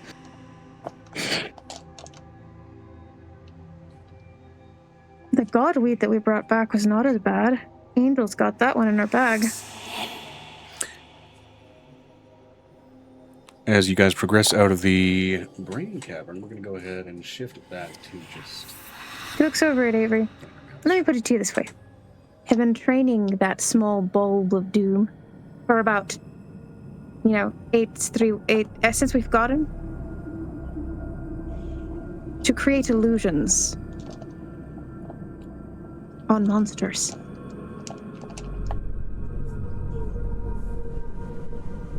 So that if we got lost in the abyss again, they would suffer the wrath of my fist, and I would get high in the process. Oh, speaking of which, he was close to all of you. I need everybody to give me con saves. Everybody except Natural 20 Aegis. for natural 20 for Violet. Oh, Crit saving Venestra throws? said, Out of "Is 50. it's a it save. So what's your total? we breath or contact?" Oh, Oh, You do have advantage because of the moss on your face. Basically the seaweed on your face. breath and proximity. Because V the Fey doesn't nature here, breath. the essence here is basically like a contact high. It's a natural 20 for that guy again. It's a 38 for Violet. Okay. It is a natural 20 for Blue. Okay, natural 20 meaning a total for what for blue? Total of what? Blah, blah. 40 for Blue. Okay. So, No. It'd be 48 for Blue. Her con's the highest thing because that's how we did her. Her alcohol is stronger than everybody else's 36. alcohol. that bot is getting fucking it's choppy. disintegrated a little bit. She looks over at Venestra said, "The bud got to the bot." The bud did get to the bot, yeah. it's a good thing they finally transformed. His other siblings are going to be a pain in the ass until they transform. Right.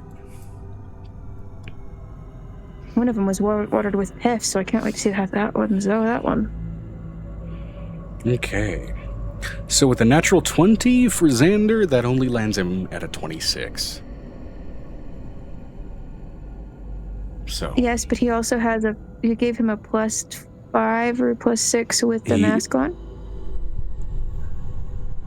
With the mask on, he Or has just the advantage on advantage? Constitution saving throws, and you can't really get higher than a nat Okay. 20. Okay. That said, But he's you not know, a that monster. Xander for a so- moment just kind of just stops for a moment. Oh, I haven't felt like this in years. Oh my god, it's been so long.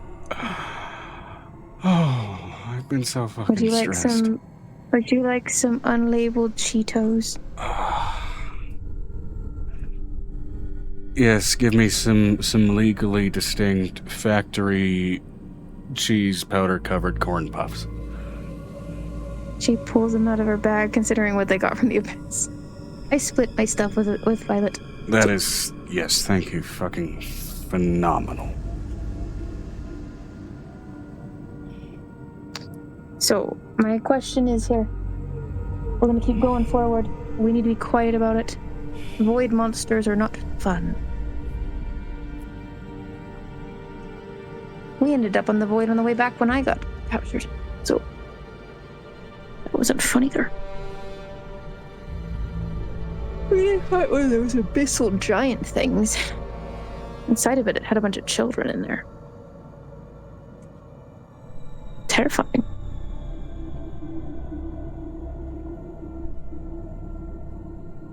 So,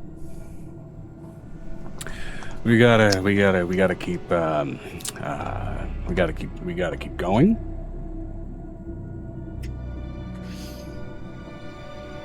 That Give me way. your post-nut clarity. Violet's like, I'll lead. Post what clarity? No, I'm not doing that out here. I don't want to know what would happen. No. Give me your shower thoughts. There we go. It's been a really You are fucked up high, coma so- dream for like the longest time, and I feel like I'm gonna wake up in a bed and things are gonna be normal, and I gotta go to work again. You know, get back on that bus, and that's gonna suck. And you know, it's whatever. Trust me. What if I gave you a job in a bar? You know, it'd be a bit of an upgrade, and I can actually shoo kids away that way legally. So you know, that's the thing. But other shower thoughts aside from like, wow, this hunger is just wow. These are stale, by the way. But No, Joe, they're in pristine condition. You told me that they're in pristine condition. That was the thing about that machine. I think my sense of taste is a little messed up. Anyway, whoa. Where are we at? Right, we just left like a big cave brain. Oh, we were still in the big cave brain. You guys were No, we were at the cave brain. end of that cavern. Okay. That Do you would've want been- my constitution or not?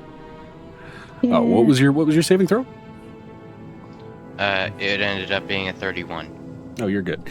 Yeah, it's only really an issue if you got like a below a 27. She looks over at Avery. Let's find your parents. Yeah.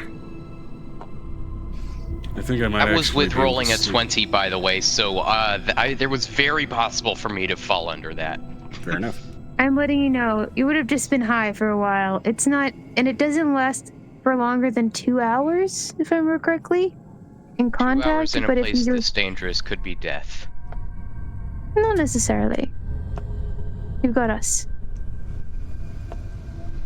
I would say it would grant you advantage against being frightened as a condition. It gives them the high actually gives them advantages on wisdom saving throws.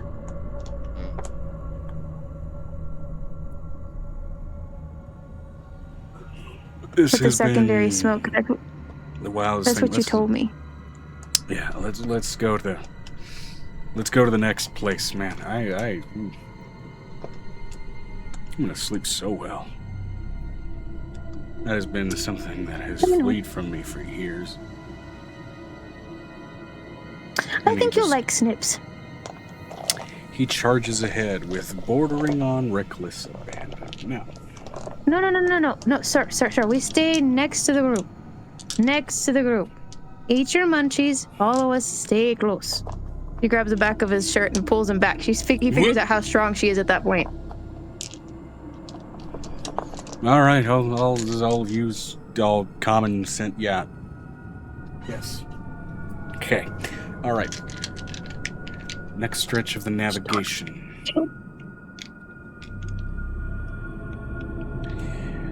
Notably, this part of the cavern further narrows into a brief tunnel,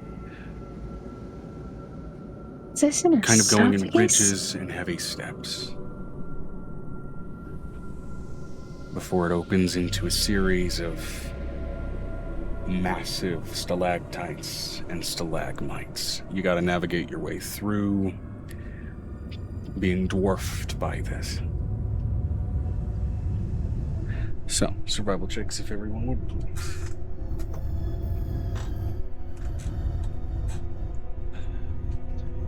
$18 plus Survival check. for 30 flat for blue. I know that's her old stat, but that's fine. My brain did I reset the minute you said a survival check. Vinestra said 35. Natural 20 for Violet. That puts her at a 40. And at a 45, 45, 46. And for The guy, let's see. An 18 plus whatever his modifier is. 8. 8. Fantastic. All right. So, this is definitely more Violet and Blue leading this part. You are momentarily a little bit... While you're not high, you're a little bit distracted by what the fuck that was with the bud, and your thoughts are a little bit locked on it, just as well you're kind of less so taking in what's ahead of you in your surroundings as much as just taking in the surroundings themselves, kind of denoting the massive gaps between these. The best relation you can give them at this rate is teeth. Each of them respectively a significantly sized spire that dwarfs just about any building that you'd seen, that you'd lived in any village. Their sheer scale, if one should fall on any of you, you imagine even at your current size and capability, you'd be hard-pressed to survive under that much weight. Sorry, what is the space we're walking through, the shape of it? Is this another chamber, or is this a massive hallway? Or... You have gotten through the sort of an initial massive hallway, which was a series of heavy steps that kind of gave off sort of an esophageal shape, and now you are now into what appears to be the bottom of a chamber that, looking up through it, looks to be sort of the massive interior of just a mouth made of rock and stone. And is outside of that you can definitely far more clearly see the open stars of the void, but that permeating barrier, where especially you denoted on the map, then almost quasi positioning of the void in the abyss, it's flipping between that black and those marks of stars and splayed positioning, and then flits of purple and heavy crimson reds in that starry sky.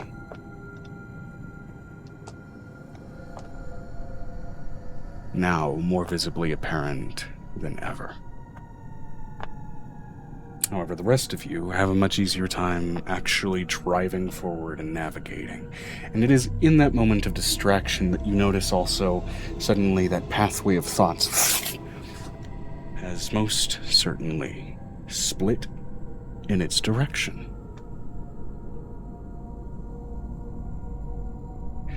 One going up and away from this cavernous maw. One going further into what you would imagine to be the rest of the head, or down. You did just come from the brain and move through an esophagus. The biological structure here does not make much sense. Some other part of the body, for sure.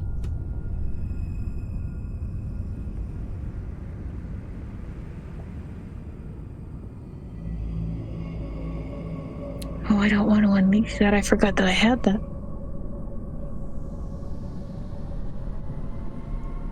And real quick, Avery, if you would. Yes. Give me a charisma saving throw with disadvantage. Well, it shouldn't be too bad, even with the disadvantage. Let's see.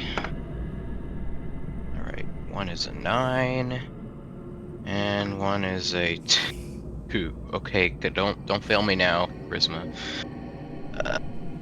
2 plus charisma save is 16.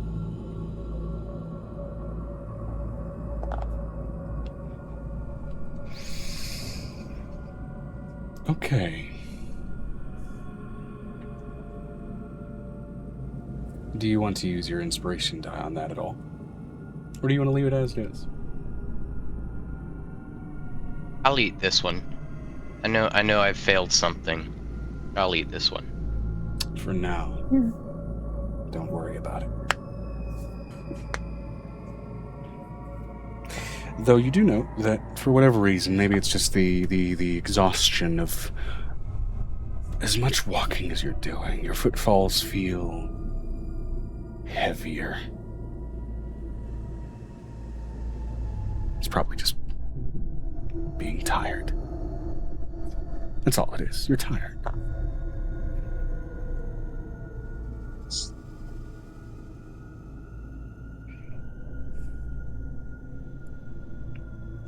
Now, with that split, and Violet, you leading along, following that scent, which direction would all of you like to go? I'm following the smell of his parents. Right, and that has now splintered off in two directions. One going up, kind of in the direction deeper into the cavern area, kind of above where you guys are, and one away and out of the maw. Which one's masculine and which one's feminine? Which one's masculine and which one's feminine? Yeah, there are different markers for people's scents, and females and males have a different marker. There's that's just science. The masculine one goes toward the exit of the mouth. The feminine one goes up toward... Well, the feminine one is above you.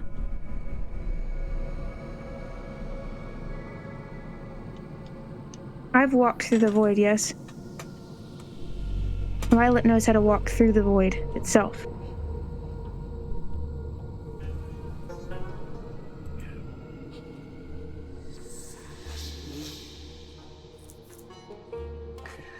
Supposedly, this is in part mostly just limbo. But you're beginning to suspect at least which plane of, or what layer of the abyss seems to be crossing into it. So, as far as which one takes priority for methods of navigation, you're not sure. I am going to take out the lamp of Merphis. It acts as a beacon for what I'm looking for. The last time we lit this, we were in limbo.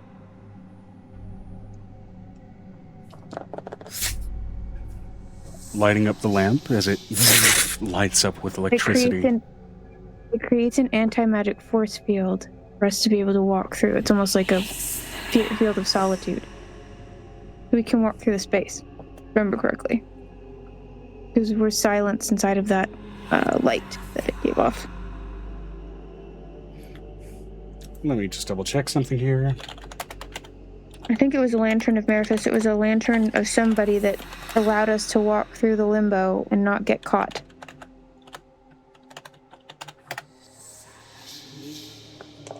You said the Violet feminine one is above us? That's where I'm going to go first. Good to know. Alright. As that lantern lights up, Avery, I think that's what you said. that weight in your feet dissipates. Maybe there's just something about being here.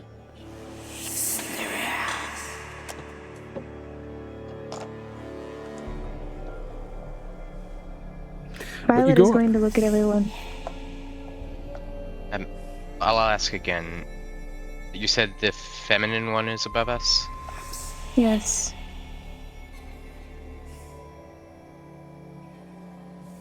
She's been here longer. Violet needs to grab her first.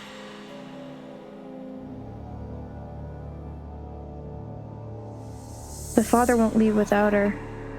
And if the father is working with them, that's a problem, but she hasn't been able to come back.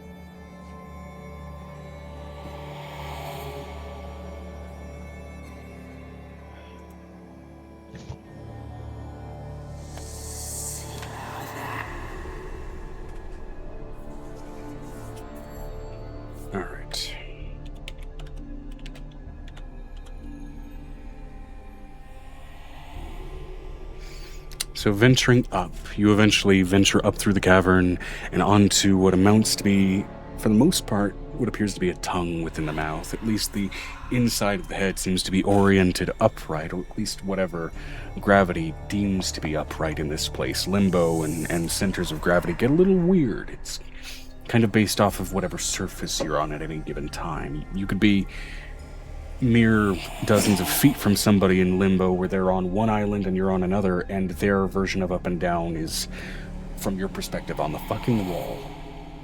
And that could very much be part of the disorientation for part of the navigation here. But nonetheless, you land upon the tongue. There seems to be nothing here, an almost disconcerting absence. Getting a better look at the spires of teeth, and you watch as the tongue seems to extend forward from the mouth, kind of unfolding and unfurling to a deeper path out to, from what you can tell, a platform off in the distance at the end of the tongue, though you're not entirely certain. You can... Wait, so... Sorry, I didn't realize you... I thought you were... You can just make out at the base that you've approached here the barely sort of remaining sketchwork of abyssal runic markings. The structuring, not at all dissimilar from a teleportation circle. And it is massive in its size and scale. But your objective is to venture upward. And so, you venture away, moving and trying to find a place where you can venture up, and you find your way toward, again, a place where, by all rights, the esophagus should have led you. An entrance that looks like a uvula that instead spirals upwards, disjointed, like you're moving more so up and around a spine before exiting out of the top of a head. From a distance, what twisted, mangled mess of a creature would you be observing? And you step out onto grasses. Long, flowing grasses as wind begins to buffet you mercilessly. Becomes loud and overbearing. Let me go ahead and click on the thing. Where's the winds? There it is. I think at this point, I'm just giving up understanding the layout of the rooms around us, because none of this seems to make any sense. It's not going to make sense. It's not going to. That's what the problem is. The whole thing is that it's fucked. No wonder people got lost. Yeah, because you said the mouth was above us, right? But we're walking along the tongue towards it? You guys had walked up from kind of like the bottom end of the mouth, like under the tongue, onto the tongue, where it extended out of the mouth, and out of and away from the teeth, out to what you could observe to be some platform off in the distance as it kind of rolled out beyond natural length. And then kind of turned back and entered into the uvula behind the tongue, where it instead spiraled up a spine rather than down an esophagus, and exited out atop the head and onto a field of discolored, reddened grasses. Great. Right.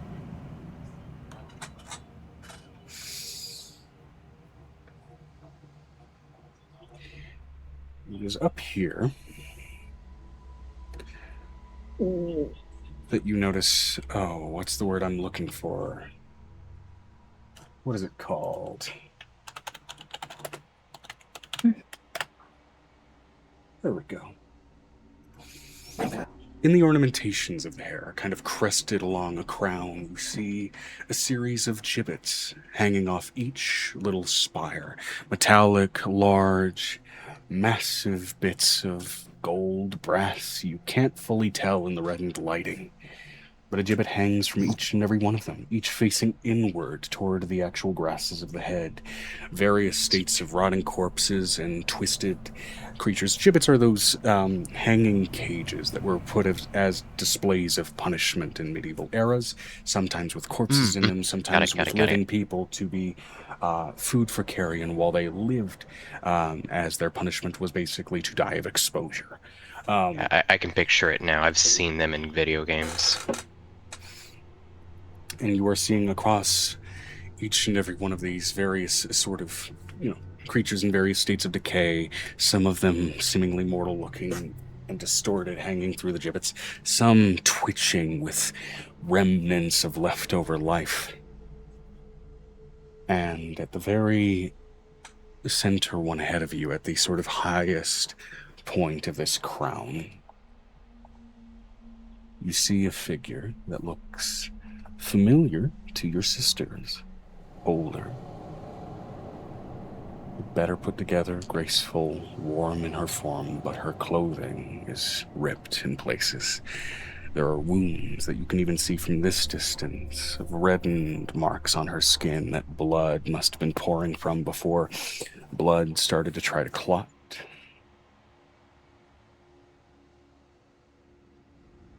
There's still, even from here, a heavy rise and fall of a chest that you can see. Heavy, labored breathing.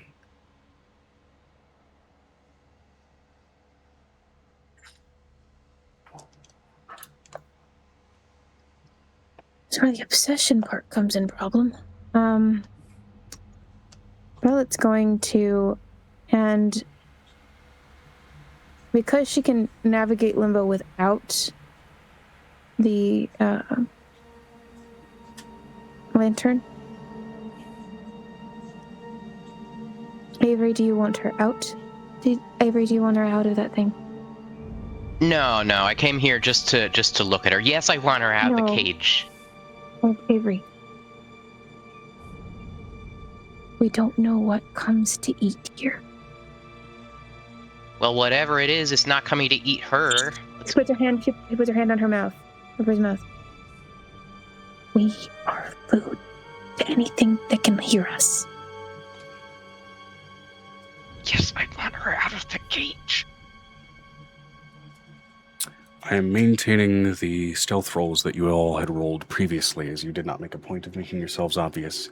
You watch as a couple of imps fly by, ripping off limbs from some of the existing corpses in the gibbets, taking them off as snacks for their mid-flight before they fly off toward the distance. One imp flying towards your mother before it gets eaten by something that materializes out of the void space itself, a floating geode of amethyst surrounded by other gems, before it floats towards her, steady, pulsing and observing. She looks, and that heavy, labored breathing that she is giving seems to tighten and increase in pace, of clear and apparent anxiety. The staunch bleeding on her arms begins anew, as it then floats off and dissipates. Is the monster abyssal? History check from Blue and Violet. Is it Natural possible? 20 from Sorry. Natural 20 from Violet, 18 plus. It's a 40.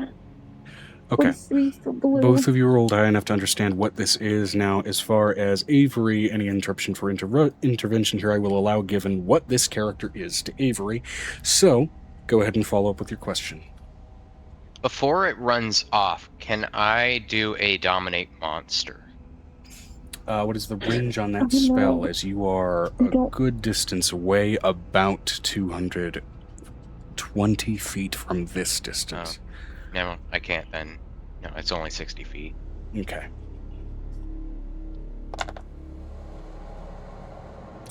All right.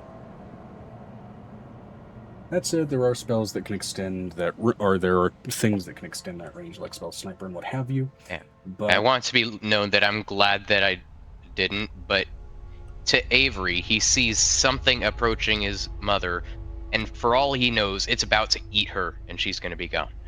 Yeah. I know, Violet's trying to get, all we need is technically an arm, and we can fix it. But we need flesh. I need flesh in order to do something. I can't bring back her soul or anything if I don't have flesh. So Violet's like, I have to get her down at least. Okay. I need a bone and creatures of the something that's going to be paintable. By their very nature, given that the void, by its very description, is notably empty of almost anything, creatures of the void are incessantly rare. And so, seeing what you've seen so far already is disconcerting just in the concentration of population. This is a void seer. This is a mutation of what happens if, like, say, for example, a beholder ventures down from their lair into the void and stays there for too long. A void seer is basically a far more fearsome mutation on what is a spectator, that variation of a beholder, one warped with the suffused energy of the void. Some spectators, with their constant feelings of inequity, basically in that urge to bridge that gap, in that sort of massive insecurity, go to the void to absorb whatever power they can, but in doing that, they lose all sense of ego and all sense of self, and instead turn into this herald, this embodiment of just abyssal impulse of the void. They come here for power and get stripped of anything that would make that mean a damn. I'm just confused why it just like looked at her, made her bleed a little, and then disappeared. That's what I'm asking. I need to know if the soul is connected to this thing.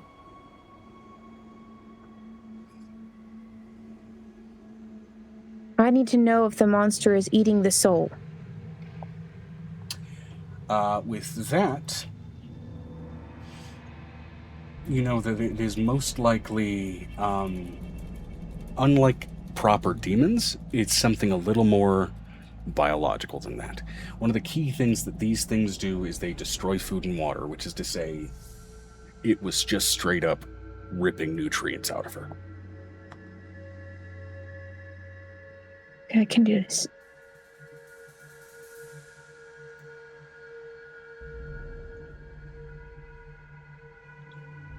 You're going to owe me so much, Avery. She says as she pulls out a blood finger from a hag that she has killed, that she has kept in a bag. And let me go ahead and show off what this thing looks like. Continue. I'm just posting art. Continue what you're doing. I'd rather not be indebted to you.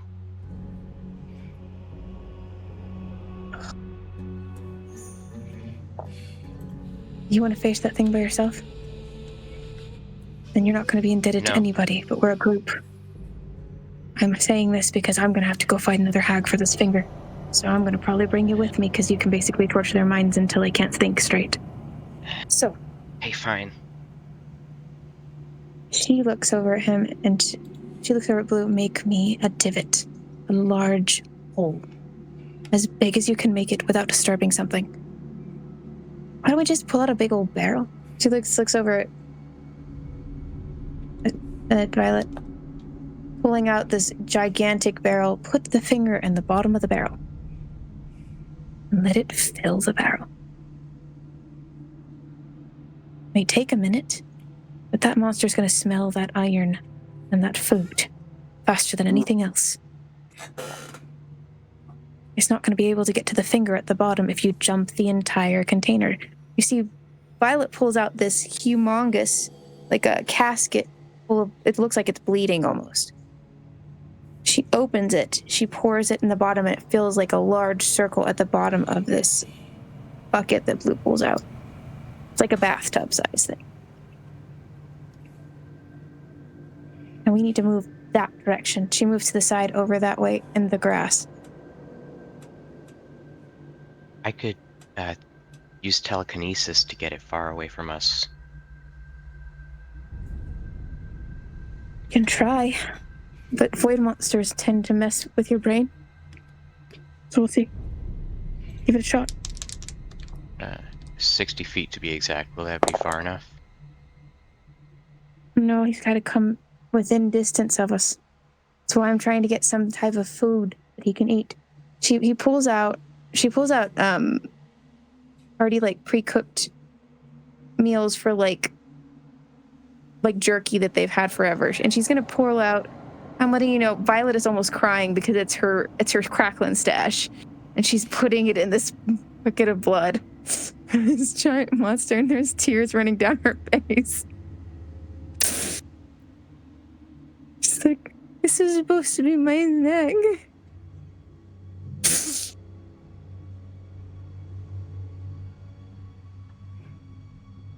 She pushes the bucket underneath that metal ring, or close near it.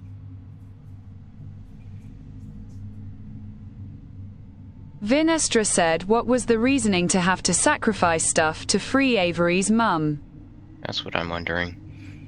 It needs I think food. the plan here is that you're hoping to bait this We're thing. baiting it Away from your mom.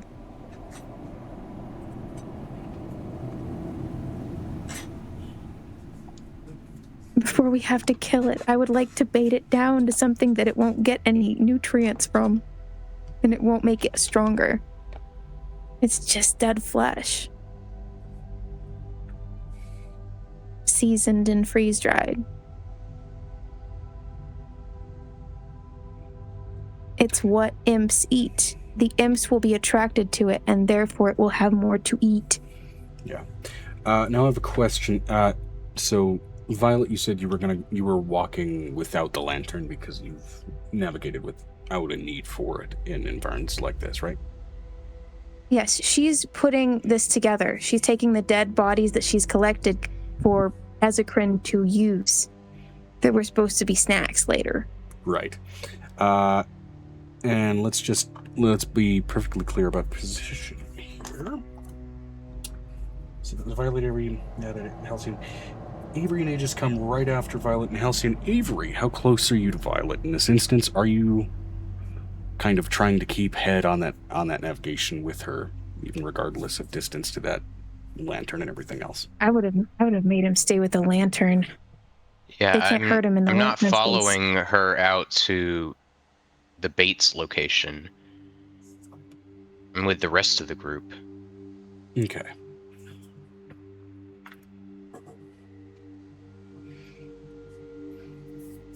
Violet's scarier than anything that'll move, and so is Blue.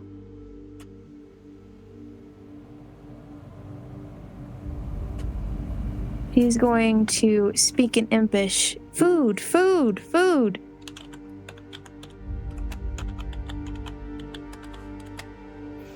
Basically speak in Abyssal and say food.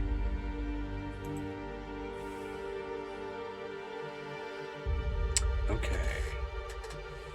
And then I'm going to use my once-a-day teleport to teleport into the as close as I can get to the anti-magic space. I distributed some scrolls of teleportation, did I not? You did. Yes. Which but allow Violet wants to use the once-a-day. far greater distance than something like Dimension Door and what have you. Even up to 1 mile, I believe. If not farther. Yeah, I still haven't used my Misty Step yet, so I get once-a-day Misty Step too. Okay, you're going to use your Misty Step, that's totally fine. I'm going to Misty Step near Halcyon, or like right outside that space, because it's an anti-magic field, so I'm gonna you are not able to slide teleport in within that radius. But... Mm-hmm.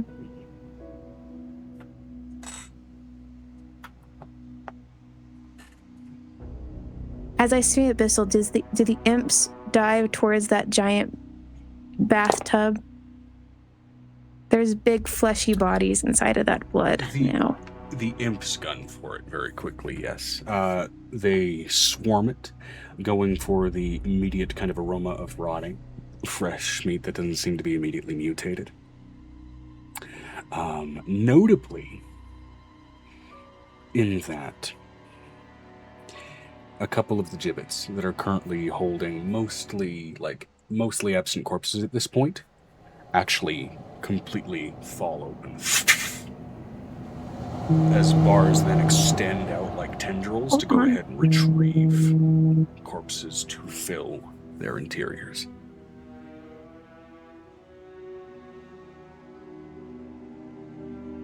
She gets a phone call, but you all very clearly observe that. There was something about tendrils pulling things towards something. I didn't get all that. For the gibbets that are mostly empty and void of corpses or anything contained within them, they suddenly open and their bars extend outward almost like metal tendrils to retrieve bodies from the box of corpse material that's been laid out like bait and pull the bodies back into their interior. The gibbets are their own creature. Yes, they are. And these bodies came from this Bloodfinger somehow? Megan, if you would like to unmute to clarify that, if you are in a position to do so, you may. She's in a I imagine she's not yet. Okay, hold on. Okay. Let me explain this. Violet has meats, or she'll get the monsters or whatever they have, and 𝕱𝖓𝖓 will carve them up and they'll make them into stuff. And like when they have bad people that they've caught and they've disposed of, Violet's eaten bodies for a long time. She won't eat elven bodies because that'd be cannibalism. But she has a taste for the skin. So it's like there's some things that the abyss didn't get rid, like from living in the abyss, that didn't go away. Yeah, which notably there are about 5 gibbets that are hung from this crown. The one in the center that contains your mother, the 2 that have now taken new bodies to fill them, and the 2 that still have rotting corpses that are hanging. Got it. So you just had a collection of 𝕲𝖓𝖓𝖓 bodies. said Violet loves herself some long pig. So you just had a collection of bodies and distributed that along with the Bloodfinger and used it. The collection is. That's why she was partially crying. Yeah, like, which this means is supposed also to be for my DM turn. reward recognition, you have also disabled one of my very clear environmental traps for getting very, very close to your mother. Damn, that's fine. So I have a question. That gibbet that's got his mother right now, is it made of metal? From here, it certainly looks like it. No.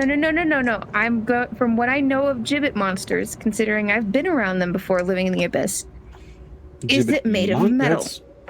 You've seen gibbets made of all kinds of shit in the abyss and in the hells. I mean, it's a very common visual indicator of suffering, right? They're things of all form and fashion. This looks like your standard welded metal gibbet.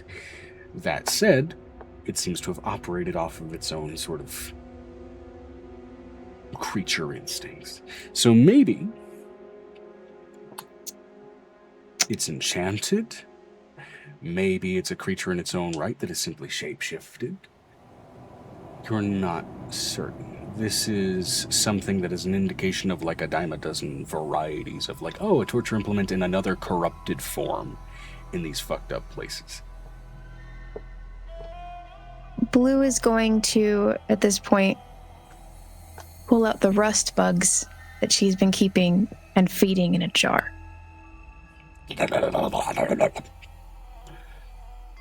I know you're hungry. I know. There's sweet one at the bottom baby. of the swarm that's barely able to move because it's eaten so much. No, she doesn't feed them every day. This is their feed day. This is it the feed clearly day. appears to have needed some of its brethren. It's one of those fat bastards in the frog pond that seems to be liking eating everything. This is a huge swarm she has in a jar, like a big old jar. Yep. All right. I am going to get myself over there, Avery. You need to catch your mother when she falls from that thing up there. I can teleport us both over there. Minimize risk. No. I would prefer to catch her. It's easier for us to catch her than for her to be fallen like that. The monster's more attached to those other things if we can get them to move like they're alive. She looks over at Vanessa. Can you have any of your spirits move those fleshy bodies like they're alive Aegis for 2 starts minutes? actively walking toward the gibbets. Oh fuck, hey. I'm a. Can I do hold person? I don't know what to use on Aegis. You can certainly try. If I put those rest monsters on Aegis, he's gonna die. With murderous intent, or at least with hostile intent toward one of those imps, walking over to it with... 𝕲𝖓𝖓𝖓 said, want me to catch her. V is going to grapple Aegis. V, could you also do me a big favor and have one of your little ghosty friends move the bodies like they're living?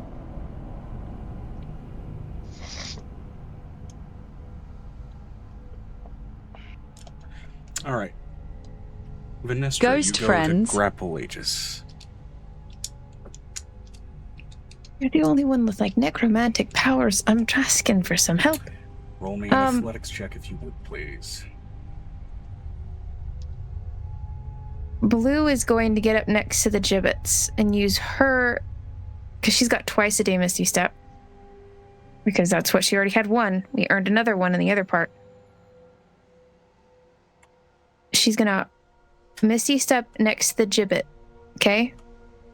That's where your mother is. She's gonna drop the rust, she's gonna clatter the rust bucket. She's gonna take that jar, turn it upside down, put it on the gibbet, and then walk away. She's been waiting for these monsters to get their food. They came from the abyss. To the abyss they should return. Vinestra said 43. 43. Okay, great. Let me see here. Yeah, I have good, a because I'm not question. sure If that Aegis I is- could...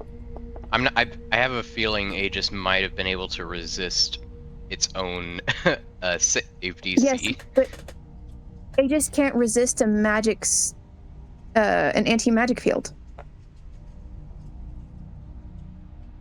Yeah. He doesn't have resistance to an anti-magic field. Valid point. He does not walk up. His of entire own body is independence. operated on magic. Valid point. He remains inert. Scratch that. Screwing with my plans. Sorry It's on fine. that one, Joe. We still have to get his dad. I'm trying to get one of them safe. I know the other one's gonna suck. This one has the potential to suck. This one has the potential to suck, but we can solve it with all the shit that we've carried in our bags, and I can unload some of this bullshit that I carry.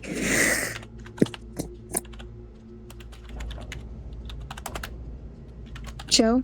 Wait, Yeah. Are you happy or sad to unload some of this bullshit? Violet's depressed because she wanted to eat that. Okay. But I'm letting you know this is the moment where Halcyon finds out how many bodies are in the bag. And he didn't know how many bodies were in the bag.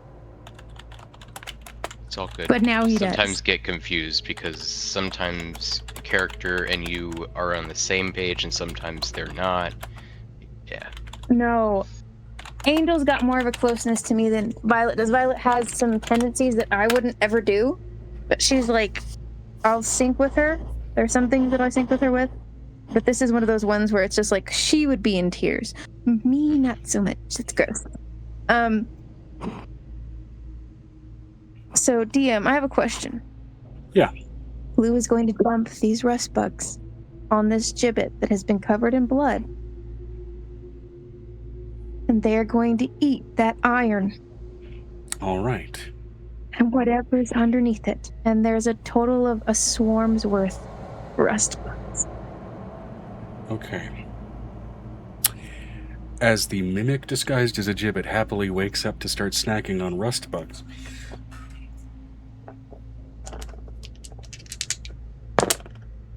It's a mimic? That's They what are he just mimic revealed. gibbets. Which means they have no intelligence. Which They are means gimmicks or they can be mimic easily or slaughtered. mibbits, whichever way you'd like to put it. Gimmicks or mibbits. Or Jim Bro mimics. No. All right. So, that is a 27 to hit your rust bug swarm. Vinestra said, "Hey Joe, Yes. I have an idea." Yes. Which it is notable on that discovery that it is not actively feeding on your mother.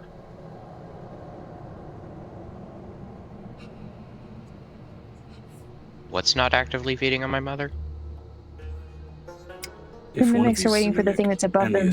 and the assumption, at least, that all of them may be, it is not actively feeding on your mother. Which is interesting given what the species That means is they like typically to eat known do. abyssal shit. That means they like to eat the abyssal shit. They're baiting the abyssal shit. They're gonna eat the imps. Or they have some kind of symbiotic relationship with the other void creatures around here.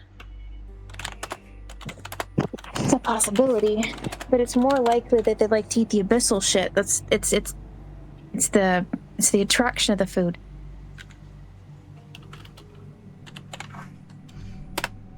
Do I have a live bad guy in an amber somewhere?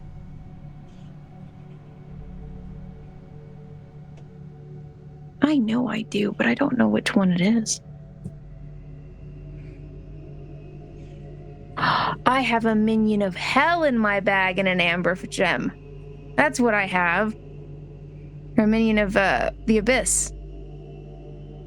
Well, I'm a little confused because I was told to catch my mom and then told not to teleport over there. So how do I catch her from a distance? We need to catch her. That's what the whole thing is. It's catch her. Blue is over there, so she can help with some of that. But give me a minute. Vinestra said Vi's going to approach enough to do what I sent you, Joe. Okay, cool.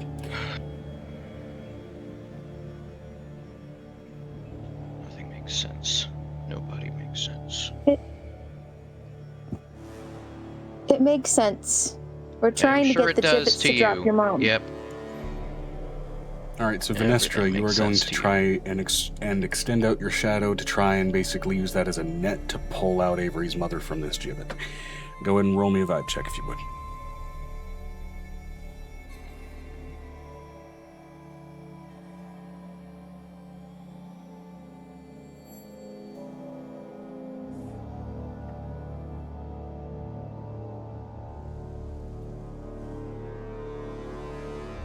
I will say on something that does become a little bit more plainly observable from those that are making a more obvious approach, you are seeing scattered bits of wicker kind of below the gibbet that Avery's mother is present in, indicative of the broken up pieces of a gift basket that may have previously been sent her direction.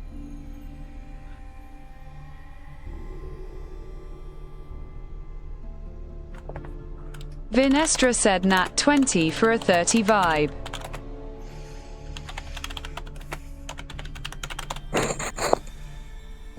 All right.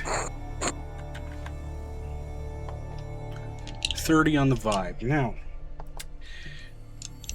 with that, you also rolled high enough on intelligence to understand that you need to worry about sudden movements from Avery's mother, as that may also be something that may or may not set off the gibbet. You're not sure. But as she does get pulled... what is the state of the gibbet right now? Because it's covered in the rust bugs, right? So the one that the rust bugs were sent toward actively starts attacking them. Because, ooh, snack. It seems very keen on snacking on the rust bugs. The rust bugs they affect metal. They don't affect something that simply looks like metal. Beyond basic biting capability. So it was so we didn't send them to the one that my mother is in. Well, even if you did, that only proved to be a distraction toward that gibbet, which allowed for better use of Vinestra's extraction there. So that was where I was at. Okay. And the bot died there again. It goes again. That bot's having some trouble today. Let it reset. Joe, I I'm sure it is probably related to the trouble we saw earlier. Limp has an ability as long as there's no doubt. Doubt? Care to clarify?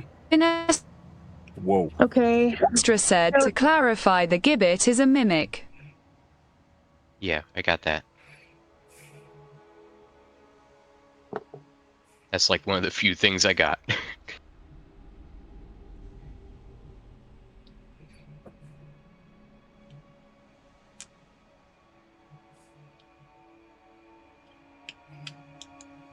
Oh.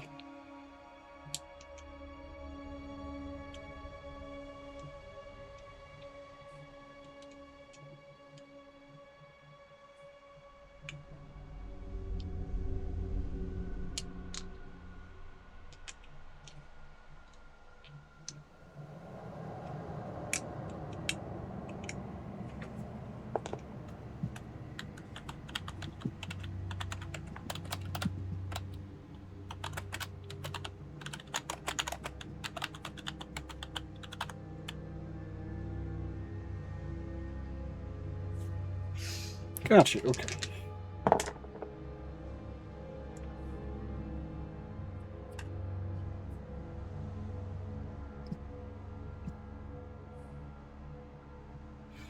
Okay, and then that wisdom save modifier. Gotta double check thing.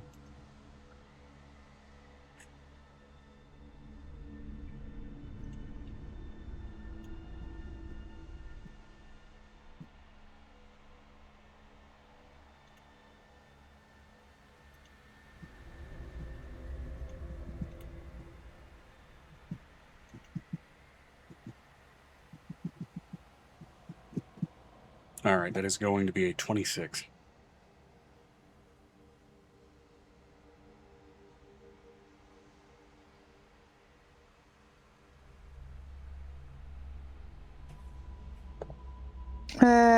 Tell me what that. So it was a For which 26 one? 19 and a 20 on the wisdom save against the, we'll just say, calm emotions. Which makes for a 26. It beats the actual item. Oh. Item has a calming effect.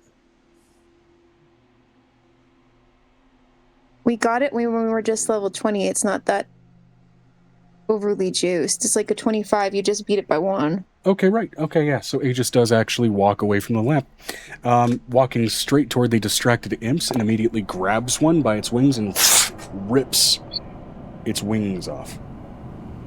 I'm gonna let you know the minute that happens, the light goes out, because the person didn't believe that the light would protect them. Needed to fully clarify that item because I was like a little unsure.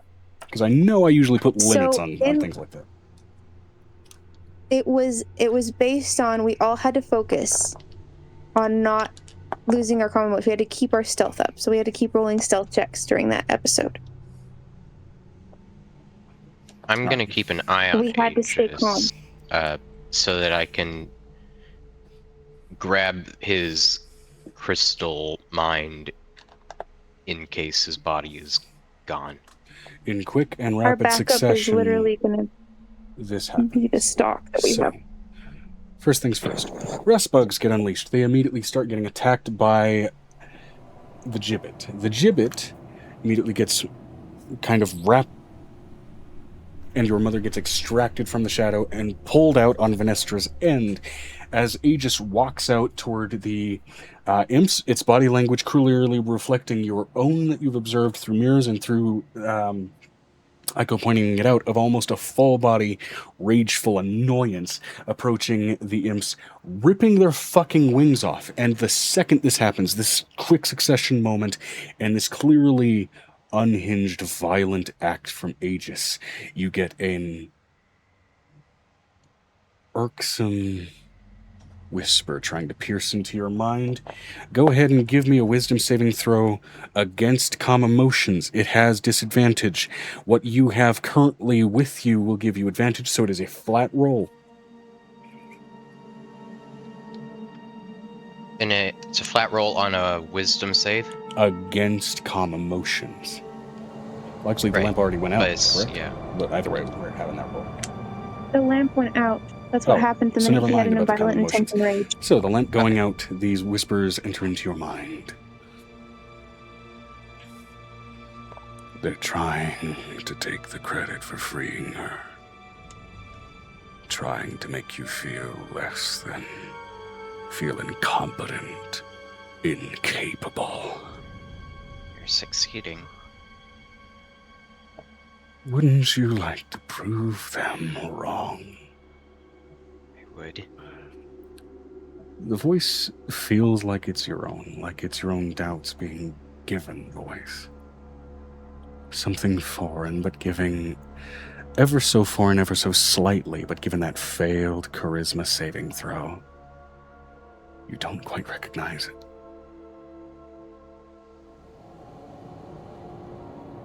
I think even if Avery is smart enough to know that this is a trap, at this point he's just fed up with being treated like he's useless and is just gonna follow along with it. Your mind is fractured, even your soul, half trapped in a metal cage. As all of the gibbets shudder at once at the mention of that phrasing, metal cage. Your parents saw you as something unique, something greater than even your siblings, your companions, your allies. Refuse to see the same utility that brings.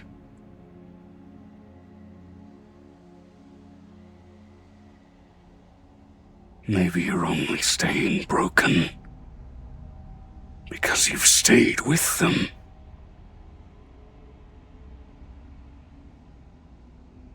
Maybe you and she haven't healed because you've been following what they've needed to do and not your own problems.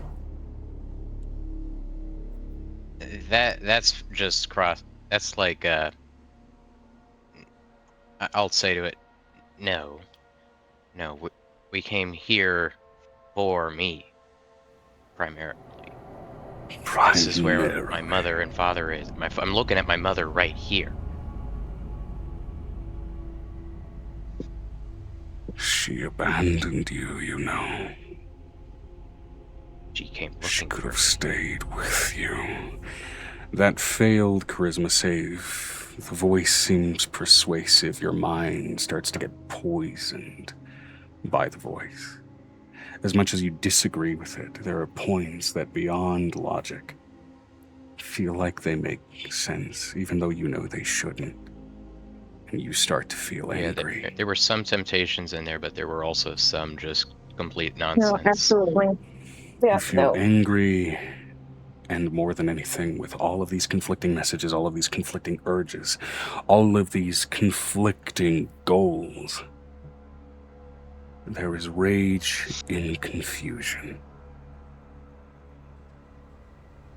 Manifested in your mind, showcased in ages, ripping apart those annoying little imps.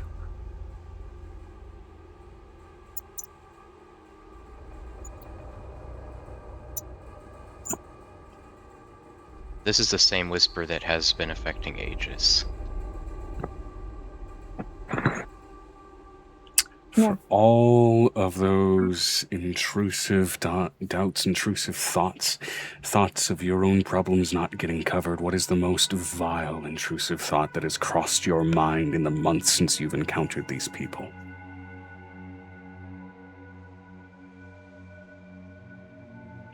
Entrapping them all in an AoE spell that I will determine right now.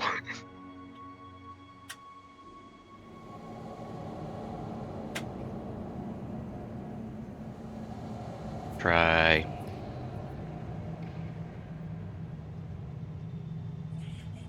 Everard's Black Tentacles. What's the saving throw on that?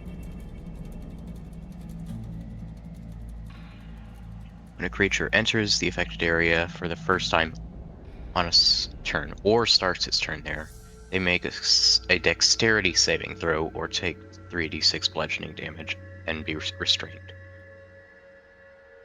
Okay, your spell save DC is normally... what? It wasn't in the screenshot, but it's 22. 22. Aegis' back arches unnaturally as his hand splits and blackish ink cascades forward immediately toward Violet and toward Venestra, casting Avard's Black Tentacles. I would like the pair of you to make a dexterity saving throw DC 34. How poisoned is my mind right now?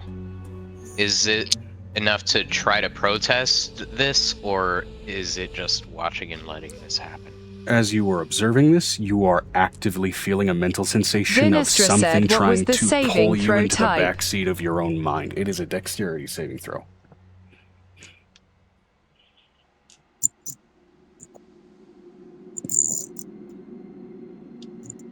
I am 1 point shy with that roll.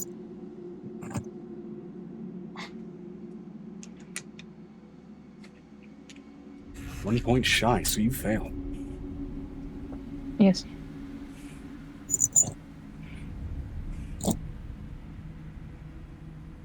Okay. Leave them right Oh, there. also- Oh, thank you. I was looking for those. And it was a 30 plus DC. 34. It was. Oh, wait, why? You said Something of the magic that is cascading through ages Ooh, that's is cool. definitely not yours. Got it. it's abyssal. A lot stronger than it should be.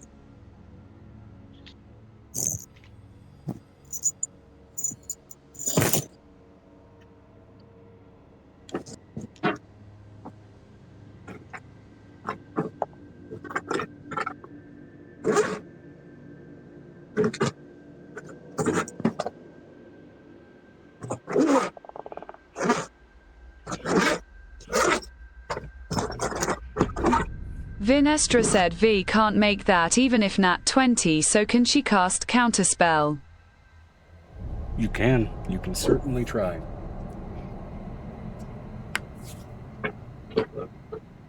And But I need- also, can Avery also cast a that same spell? Channeling Counterspell or the Avard's energy Black of Tentacles? Avard's Black Tentacles. At whom? At Vinestra. Okay. You certainly can. And in this instance, your spell save DC is also 34. So, I figured. Vinestra, you are counterspelling on Aegis. You go ahead and roll a spell check. If you would, please, to go ahead and see if you make it.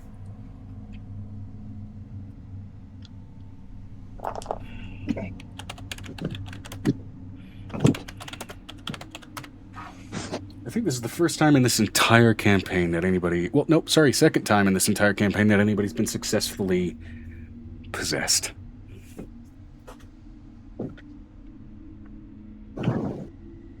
Vinestra said 5th level Counterspell.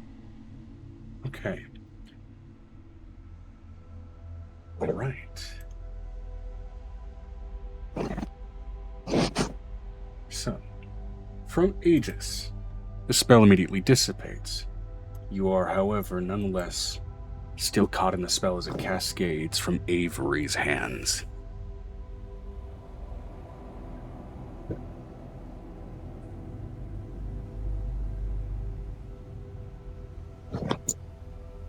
Notably, Avery, as you do this, you watch the skin on your hands fracture like glass and see a skin tone of something else underneath as you cast forward that magic. Well, that'll be something to discover later. All right, so...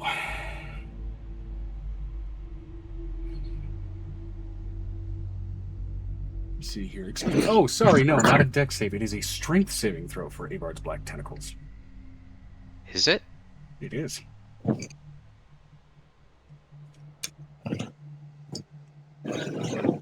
Violet still would have failed. Okay. Does that change it for... This description says Vinestra dexterity, though. said so to clarify, Joe. Hold on. Let me triple check here. Succeed on... Okay, hold on. Sorry, I was looking... For some reason, when I went It's to look at dex the save rules, for the I was initial looking at casting. it showed me the 2024 rules, which changed it to strength, which is weird. But it is a dex save, yes. Yeah, you can make a strength check in the following turn to try to, Strength or dex to break the restraint. The 5.5 version Oh, changed yeah, it to you're a right. strength It could save be because both. there weren't enough spells that forced strength saves. Blah, blah, blah, blah, blah, whatever. I have a question. Did the spell also hit Violet? It has a range of 90 feet. Are you within 90... Or, wait, no, that's the range. The fucking radius is a I believe 20-foot You specifically said that you were going to go for the same targets that Aegis did, which means, yes, it was Vinestra and Violet in this case. Notably, the range on the spell is expanded beyond its natural limits. Ooh.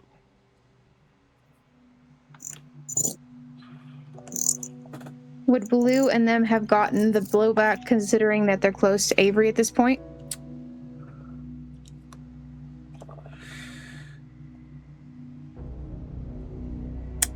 It's an area spell. You know what? It's up to AoE. you. Would Blue have been close enough to catch this?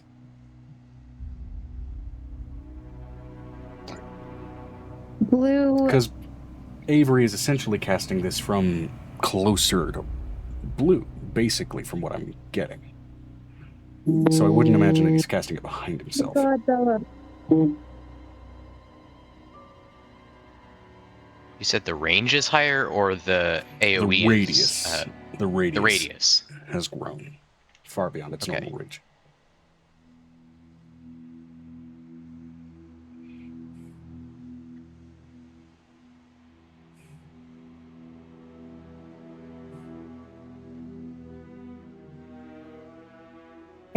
So, So I'm going to say that's up to you as a player. Would Blue have tried to make her way out to the field as the other two were, and therefore be in the radius of this spell impact, or would she have been hanging back? Blue would have hanged back. She's got two people who are... Piper is in goose form. She can't let her hit the ground. Now, And she can't let her friend hit the ground either. Not with this space. unfortunately, human. because of the positioning of the impact as well, I have to roll a dex save for your mother. She has advantage being in what it Venestra's is. shadow. She rolled double natural 19s. Being a decent level cleric, however, she does not have a benefit to dex save specifically. Let me double check here. Do clerics get a dex save benefit? Cleric. ID. Pretty sure they get like mental stat benefits, but just triple check. Vinestra said, "What's targeting What's targeting her? her?" The same radius spell, given that she is within that radius. Let me check my messages.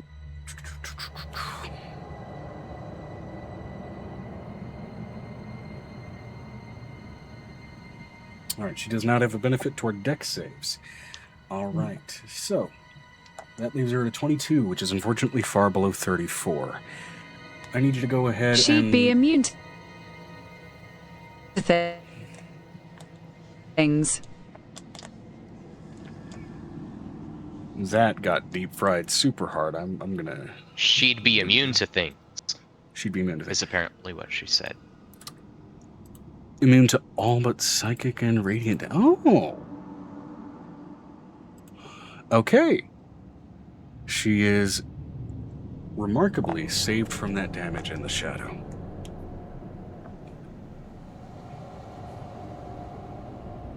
Yeah, because it would... I think it's bludgeoning and acid, if I'm not It mistaken. is magical bludgeoning and acid, or magical bludgeoning and... no.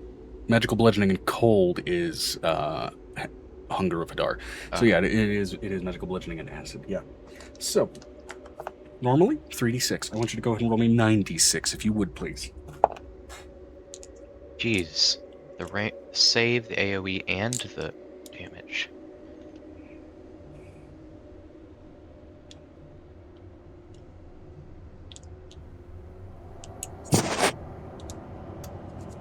So... Y'all need to roll the damage, Joe. On her, on you guys, however.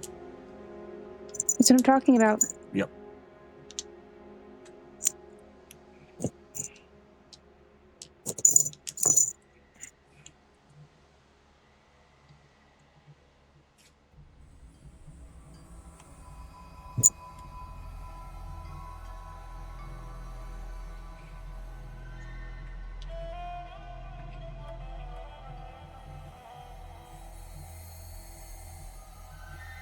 Who's rolling? You that's are. you rolling the 9d6. Oh, I am? Yes. Oh, okay, sorry. Aegis's was cancelled. Yours was not. Is it exclamation roll? Yes. D6. 32. All right. 32 points of magical bludgeoning damage to Violet and to Venestra. As you all watch in the moment that magic gets casted out,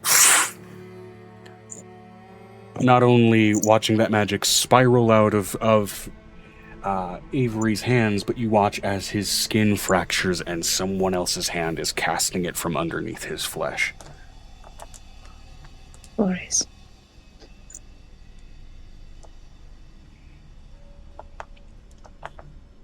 Now, theater of the mind moment here. I'm going to need everybody to roll initiative. This is separate from the proper fight that was planned. Great. 18.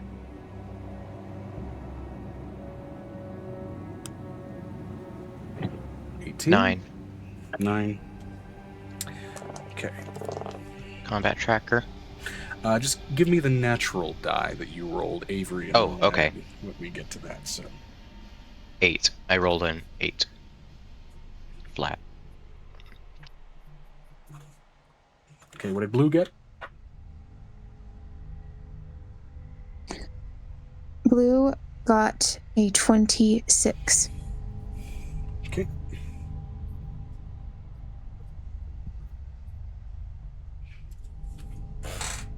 Vinestra said curiosity- 2 22s for Amira and Vay. Okay. Out of curiosity, what was the charisma save DC that I failed? Because if I remember, I got like a 35 or something on that, right? 35. No, you got a 16 and you said wait. you were willing to keep. Oh, yeah. I rolled really low and then, yeah. I rolled 2 and then add 14. Yeah. Yeah, you said you were willing to keep a 16, and I reiterated, are you sure? Yep.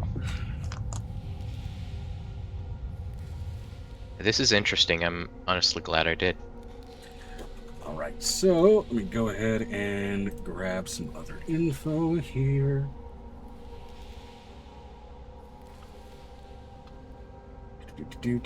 Okay. You have a total of 16 on your initiative. In this case, Avery. Aegis rolls separate from you. Got significantly lower. With a 14.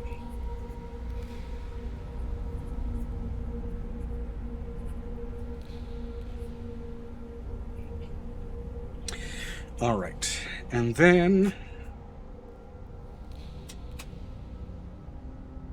Megan, if you want to roll for Xander, you may do so. Give me a d20.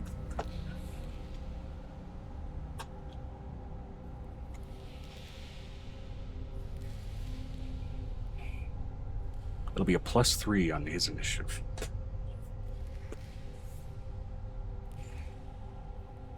Sorry, a +4 technically. With the warlock levels he has, he does benefit from his charisma towards his initiative as well.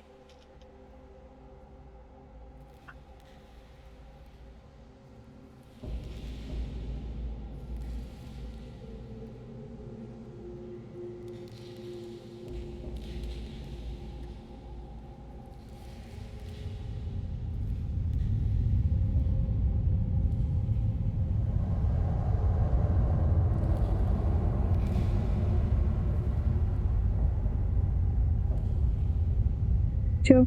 Yep.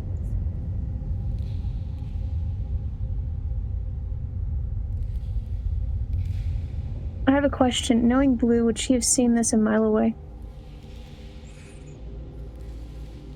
Unless she made a point to roll an insight on either Avery or Aegis. No.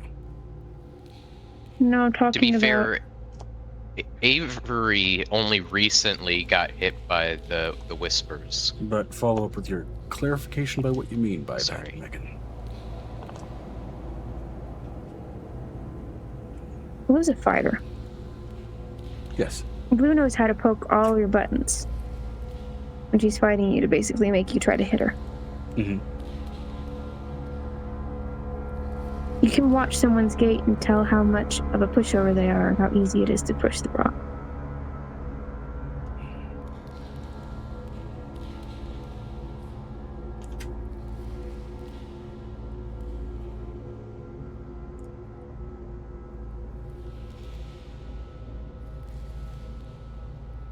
The question is, does she know that it's somebody else, or is she reading the insecurities that he's had amplified?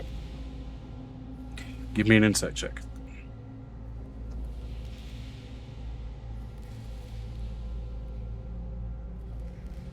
$17 plus, that puts me at 30. 30.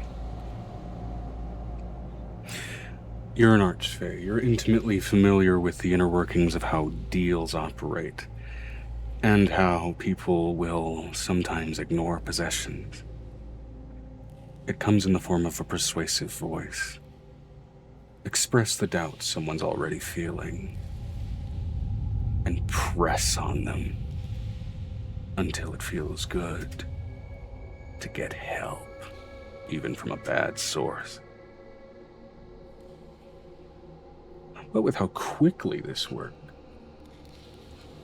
there's definitely something a lot more strongly external on the influence than just Avery. Can I read Because where Avery it's at least coming has from? a logical capacity for self-doubt against this kind of thing. With See Beyond the Veil, can I see where it's coming from?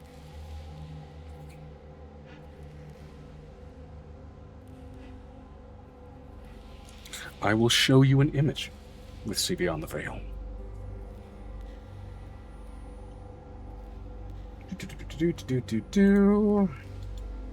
Love this dude's fucking art station. It's awesome. All right.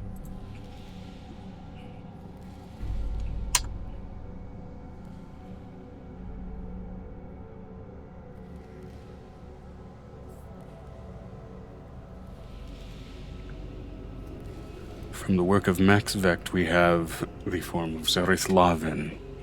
Not one influence and image of him stretching between Aegis and Avery, but you're seeing two forms of him.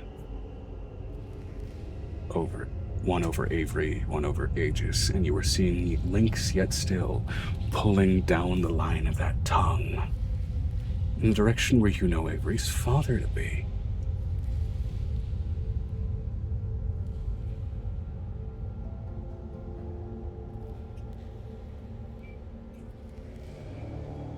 The demon lord of obsession has a hold of two of your allies.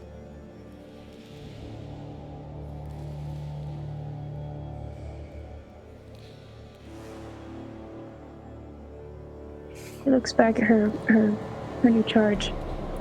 You get that goose, and you take that goose. She opens up the door, and you take her through this door. Now. Yeah, on it.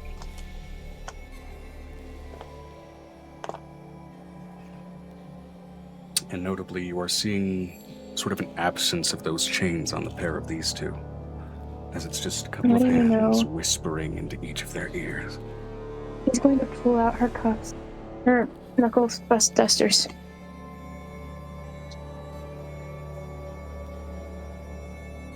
Now, you see me shit.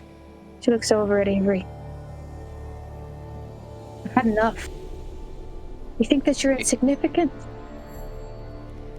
You think that you're a wee boy who has to wipe his own ass? No, that's what you think.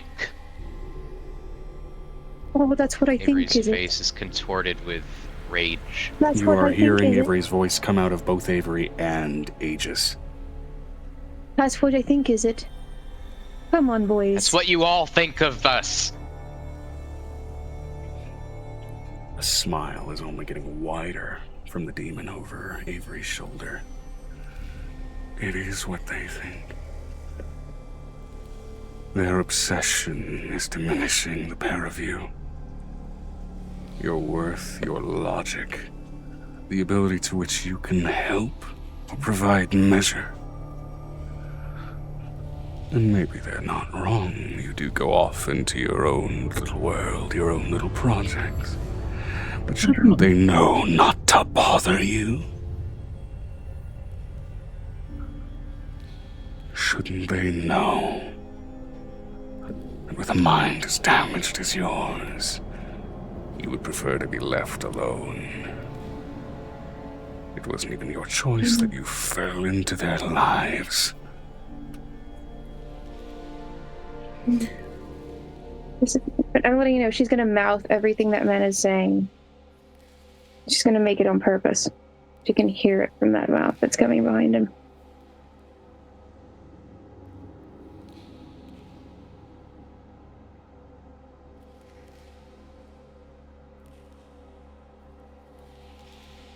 I know how tempting this can be. I'm gonna give you one chance, boy. I've taken down a god symbiote before. And I've taken down bigger bitches than you. My question is, do you want to come out of this alive? What I'm hearing is it's time to prove myself. I crack my knuckles.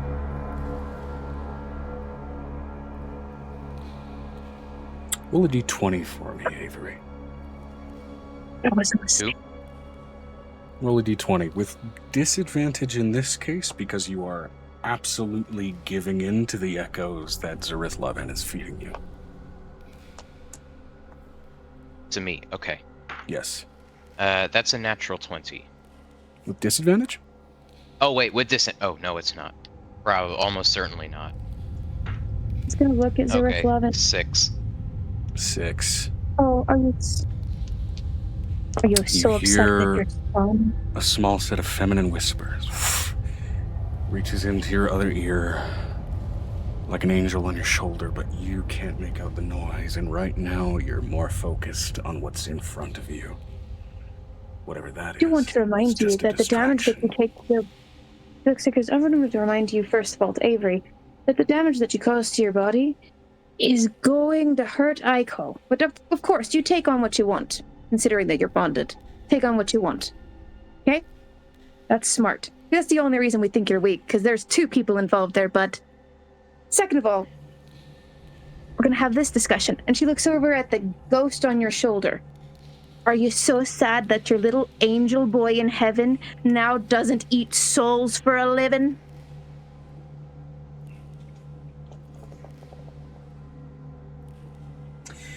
Now, unfortunately, Blue, a combat round takes 6 seconds. I know.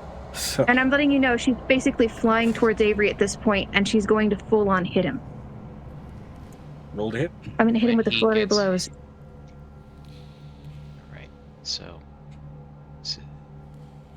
That is a natural 20 for a flurry of blows. Fucking shit, she's... Natural 20. Rest. When you take damage from a creature within 10 feet, you can use your reaction to force that creature to make a strength saving throw. On failure, the creature takes 2d8 force damage and is pushed up to 10 feet away. Does a 38 beat your stuff? The 38 strength, DC equals 14 plus the ability modifier. Your DC at the moment for Of anything this concerning your arcane work is 34. As your magic is being empowered by something that is very much not you. 36 does, however, beat it by 2. I said 38, Joe. Okay, beat it by either 4. way, okay, so it beats it by 4. Yeah. Yeah. Alright. I don't have my monk sheet up. Joe, can you give me a screenshot of my monk sheet, please? Now I want to clarify. I can use this 6 times per long rest, but can I? I'm assuming I can only use it one time. Once per round. Once per round. Yes. Okay. Where is my D&D Beyond? Let me get you blue stuff.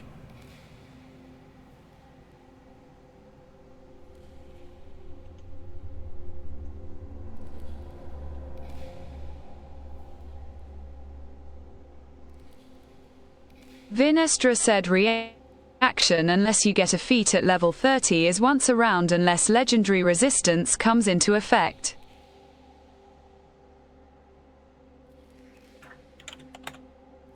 My characters have disappeared. What the fuck? Hold on.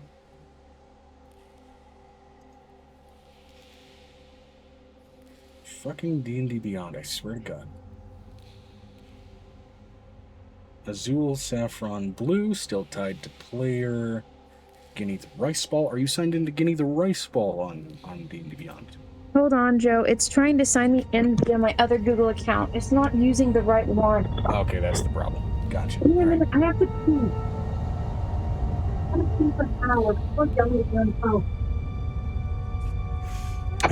Hold on, I think I have a blue PDF. Hold on.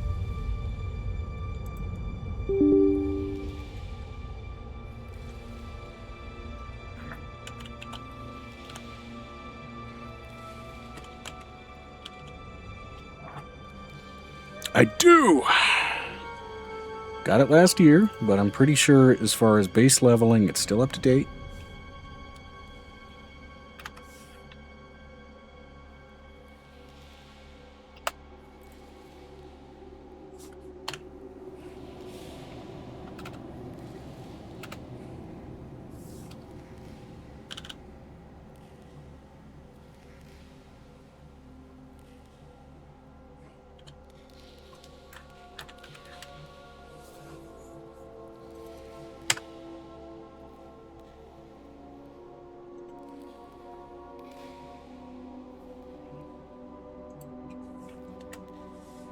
Come on.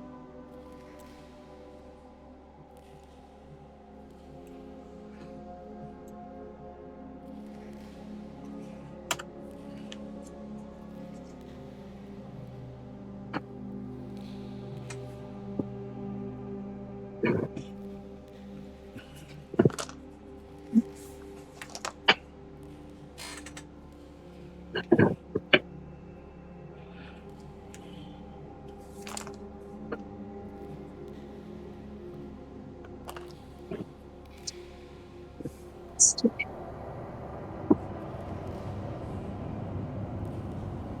All right, got a blue PDF for you. Okay.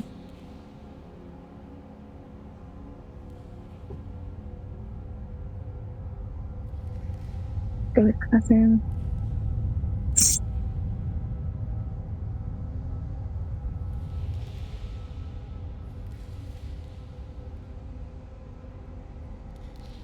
I also take off my camera so I can get this done.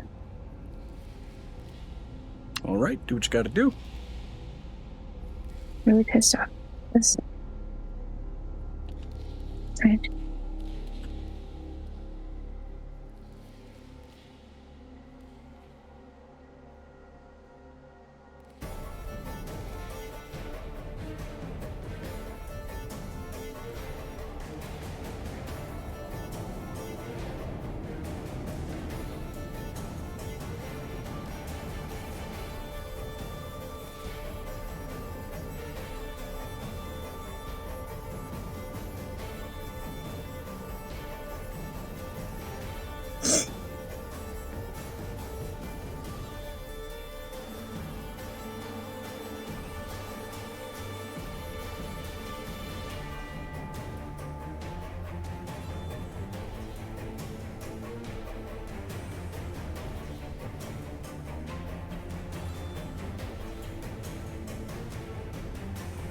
Did you finish up with your turn with blue, or?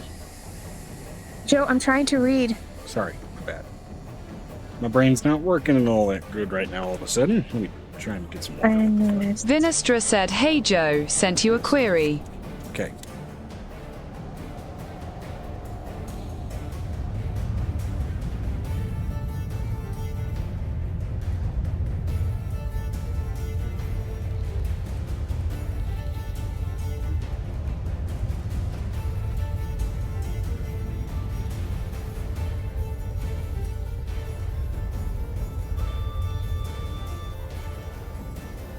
Where's my flurry of blows? It's a one action.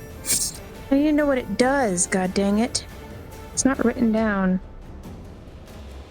I would say that would end the effect, not destroy it.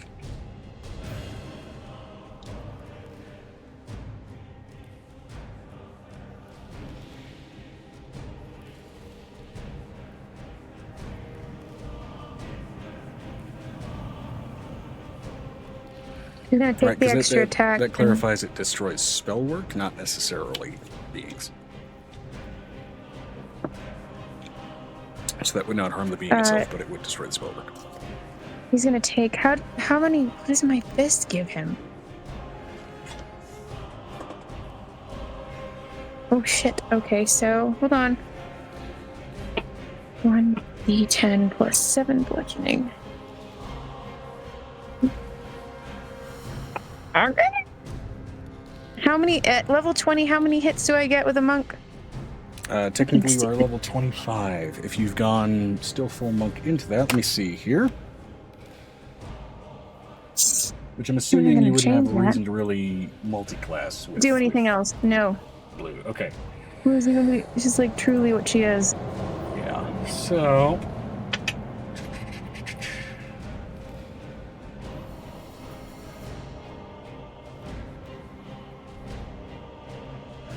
What do you mean, found not found?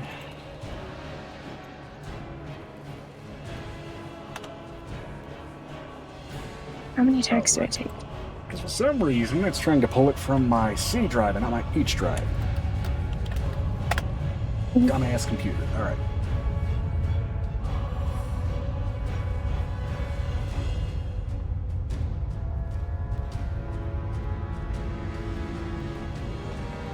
Because first of all, your martial arts die will also have bumped up.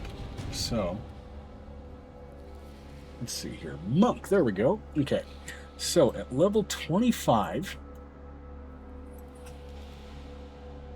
Okay.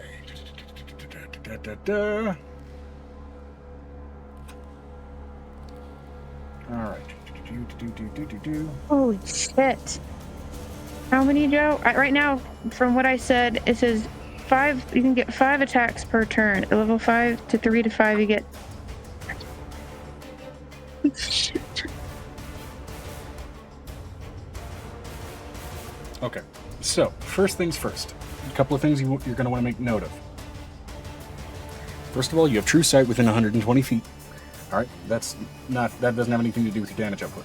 Things that have to do with your damage output. You got at level 23, unerring strikes. So, your key field strikes rarely miss your mark, which means your wisdom modifier adds as a bonus to your attack modifier and your damage modifier. So you can add your wisdom bonus to your damage output automatically. Also, your martial arts die is a D12 right now. Not a D10, so if you want to re-roll those, you can. Now, on top of that, let's see here. You have the Way of the Drunken Monk, which means you've got some Way of the Drunken Master, excuse me. You also have Improved Flurry of Blows. You can now make 3 of those instead of just 2. So shit, this man's gonna be dead before the end of this turn.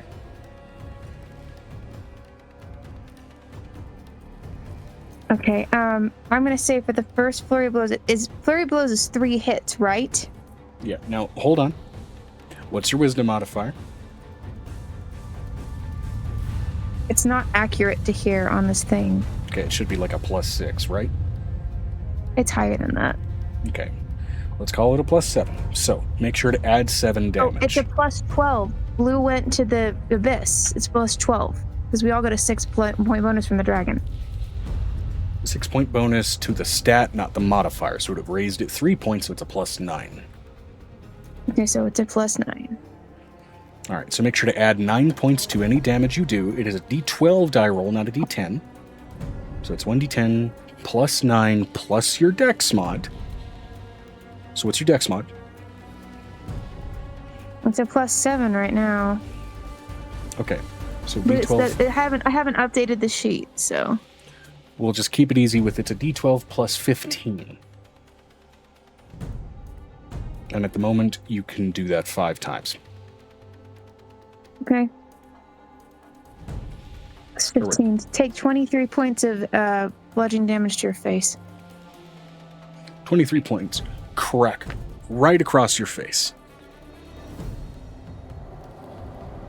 Again. 25 points of damage to your face.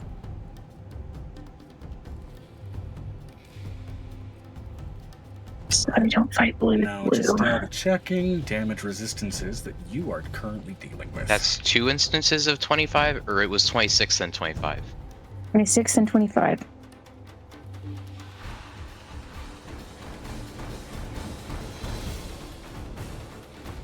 Okay, you have damage resistance to +4 or lesser magical weapons. She is definitely not lesser than +4 in this case, so you do not have the resistance to that damage. You are taking it full on.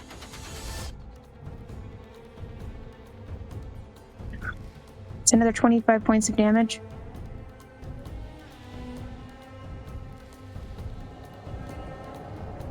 Considering Flurry of Blows is a bonus action.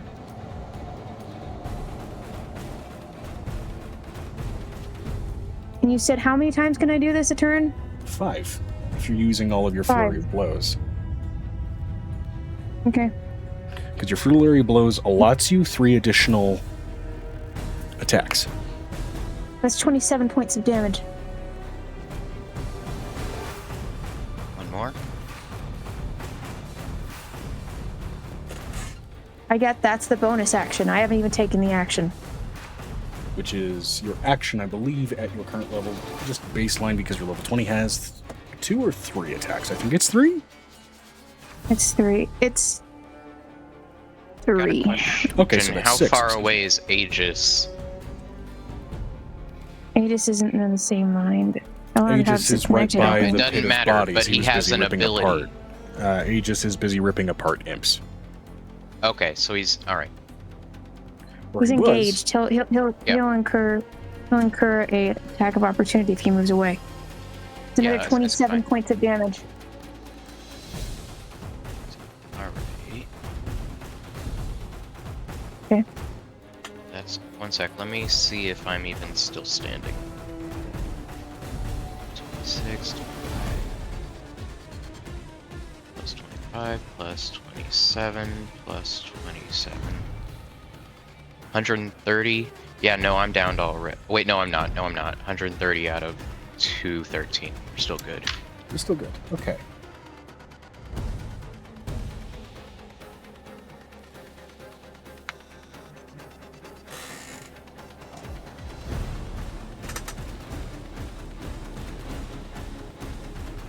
We're gonna go ahead and hit for 3 unarmed strikes.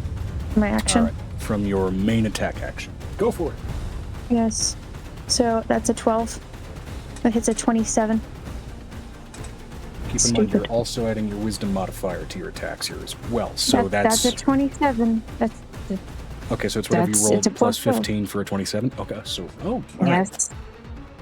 Yeah, 27. All right. 27 will still hit most things. Oh, I also had to roll to hit. Hold on.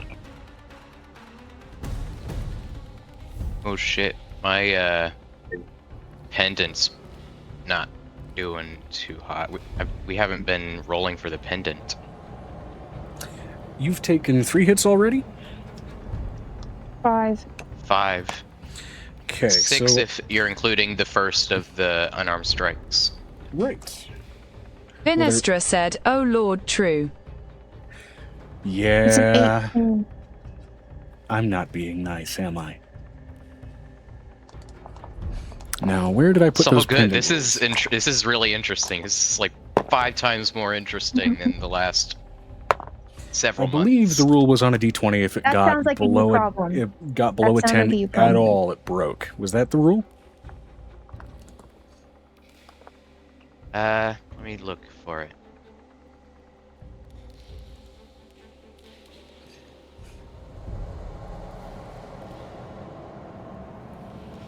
There's a reason I don't fight with blue.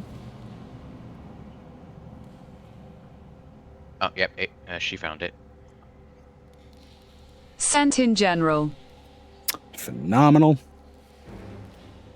Taking damage from any source, you make a DC 20 con saving throw or break the pendant. Oh. Okay, go ahead and give me 6 con saves if you would, please. Be sure to add 16 to each of those. Meaning if you roll a 3 or lower... Vinestra said it's once per broken. turn. It's once per turn. Oh, once per turn. Okay, so... Oh, so I was a little bit kinder. My bad. Okay, cool. All right. Sorry, DC 20. Okay. Cool. So... Oh wait, that's 1D. So that was supposed to be my normal con save. So it'd be Well, this is Plus with 16. the benefits you have, which is a plus 16. So if you roll 1d20. if you roll lower than a 4, it breaks. Okay. Well, it rolled an 8, so All right. Your pendant's still functioning.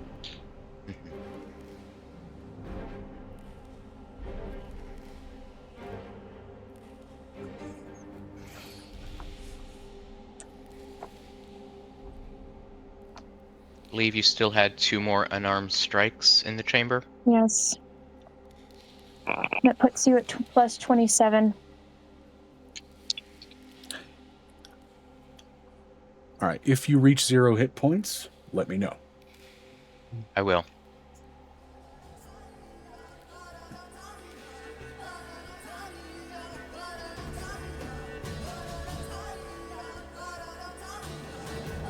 Is he on the ground at this point?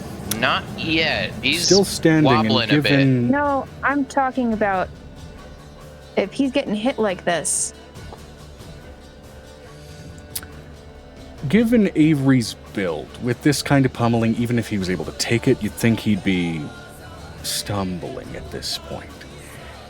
His physique seems to be holding fast almost like marble, even unnaturally as his flesh cracks under the pressure. Full transparency, I'm currently at 29 HP.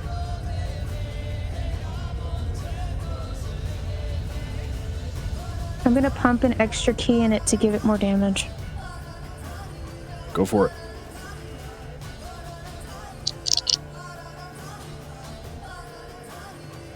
Hold on, let me see how much I'm supposed to add real quick.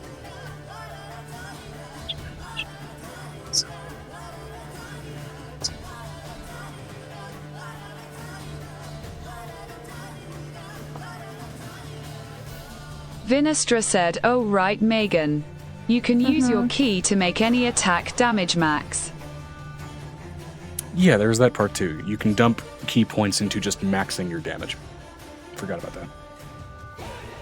Which is busted, mind you, for a monk. So she's gonna go ahead and do that. That I'm gonna max out her Okay, damage. so that's 6 points of key. That's D12. So that's just 12 plus 15. So 27. No. I'm gonna add the I've got the knuckle dusters on, so it gives me it's not even like it's not anything. It just adds another 2 points to my attacks. 29. Okay, so 29 well, times that 6. if it does 29 damage, then that brings me to exactly 0. Vinestra said, "Oh right, the thoughts and praise." Thoughts and prayers. Oh, did you equip those, Blue? Mm-hmm. Okay. They're just knuckle dusters. They're not even like really anything like cloths that have like a little bit heavier weight. So she They'll can still train add easier. an additional 6 points each, so that's going to be 35 damage per blow.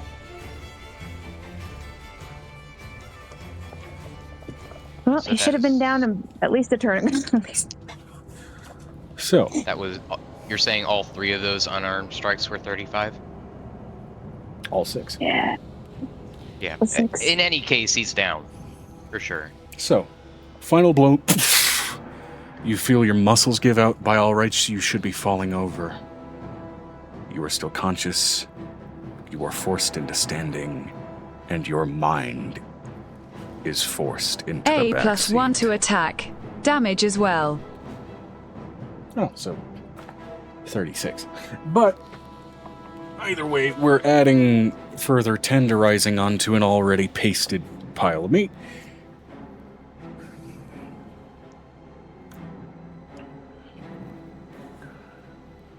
You are forced fully into the back of your mind as Aegis crumples where you do not.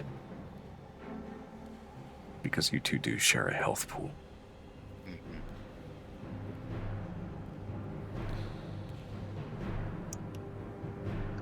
Do I get an action surge? I can't remember when I get my action surges. Are you a fighter of at least level...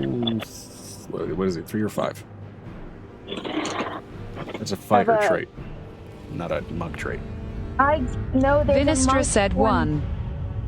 I can't remember what we did with her. There's so many shit she has. She has Sentinel. So Yeah, Sentinel just means you can fuck somebody up for trying to leave your combat space.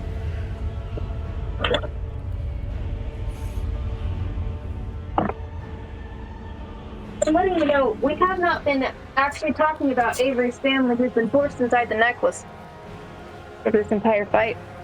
Rescued the mother, broke the boy. 2 down. Can you save what's left of the father? And whatever is inside of you ejects itself as you lose consciousness, and I need you immediately to roll a death saving throw at disadvantage. Ooh. Let's talk about... I'm letting you the thing that she said back to that thing. Let's talk about fathers. You're a shitty one. 8 plus... Something to set over. Vinestra said, "Hey Joe, did send you a question about this."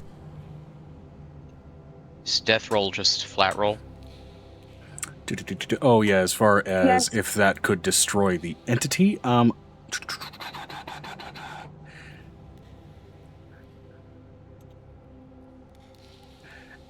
would say it would not affect an entity, it would affect any spell work applied through that kind of curse work.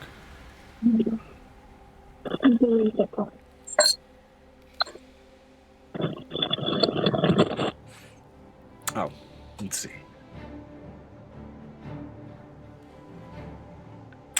I will say for this instance, because you are in its domain, that is not possible.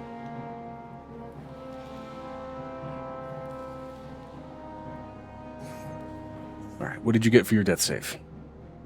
I rolled a flat 8, and if it's just a flat roll, it's 8.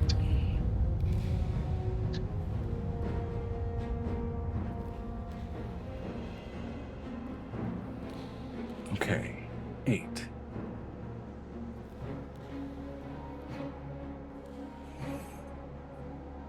Is that a success or a fail? That is one failure. Okay.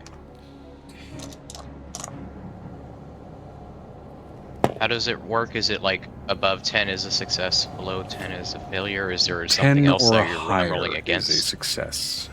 Below a 10 Okay, is a 10 failure. or higher success. Natural Got 1 it. is 2 failures. Natural 20 is immediate stabilization and coming back up with 1 hit point. 3 successes is flat stabilization. You are stable and no longer rolling death saves, but you're not out.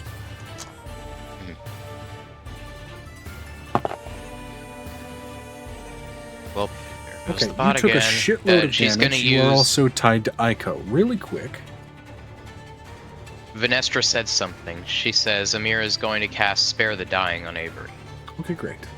Fantastic. You no longer need to roll further death saves. Now, you took a shitload of damage. You are also tied to Aiko. In that moment of consciousness fleeing from you as the spirit does, I want you to roll me another d20.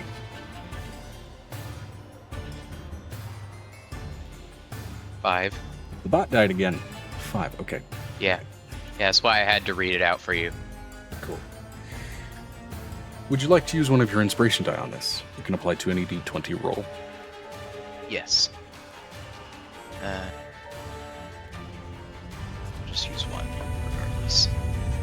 Well, that game is 6. Okay. Don't worry about it. Alright. Avery is down, no longer continuing to roll death saves. A mother rescued. A son broken before you. Combat has ended. And we're going to go on our break right here. Okay. As after this, we'll check and see what Angel's doing before returning to this environment.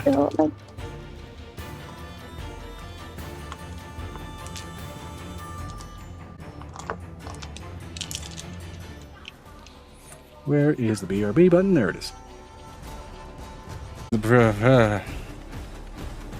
Stuttering time. Great.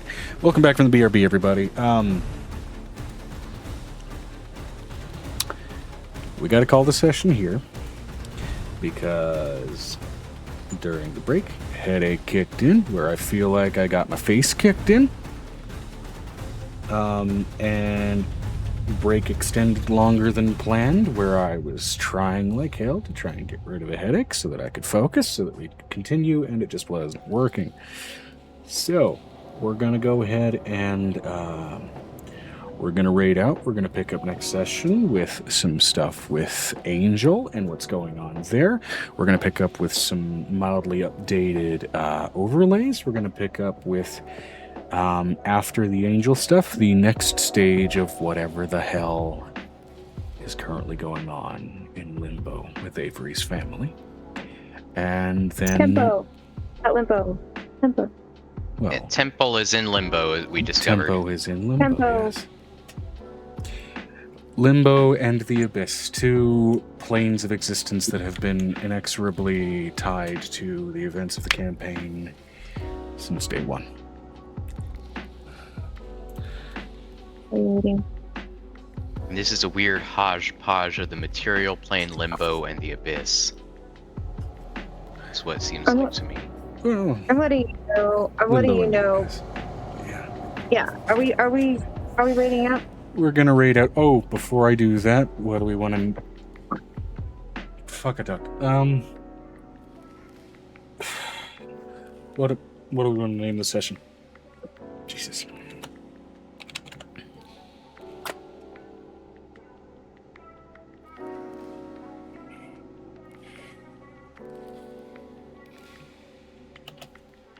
Vinestra said clouded thoughts. That's a good one. You know what? Yeah, that works.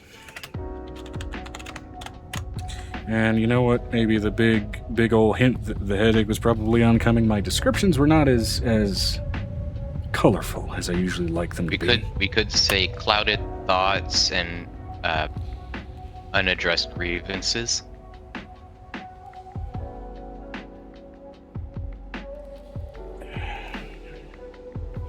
Yeah, I'm okay with that. It's both.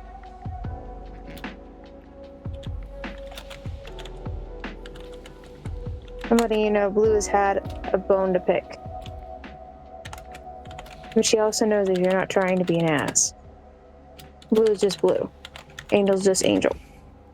Violet's just Violet. Blue's the only one that's volatile about it. Yeah, I know.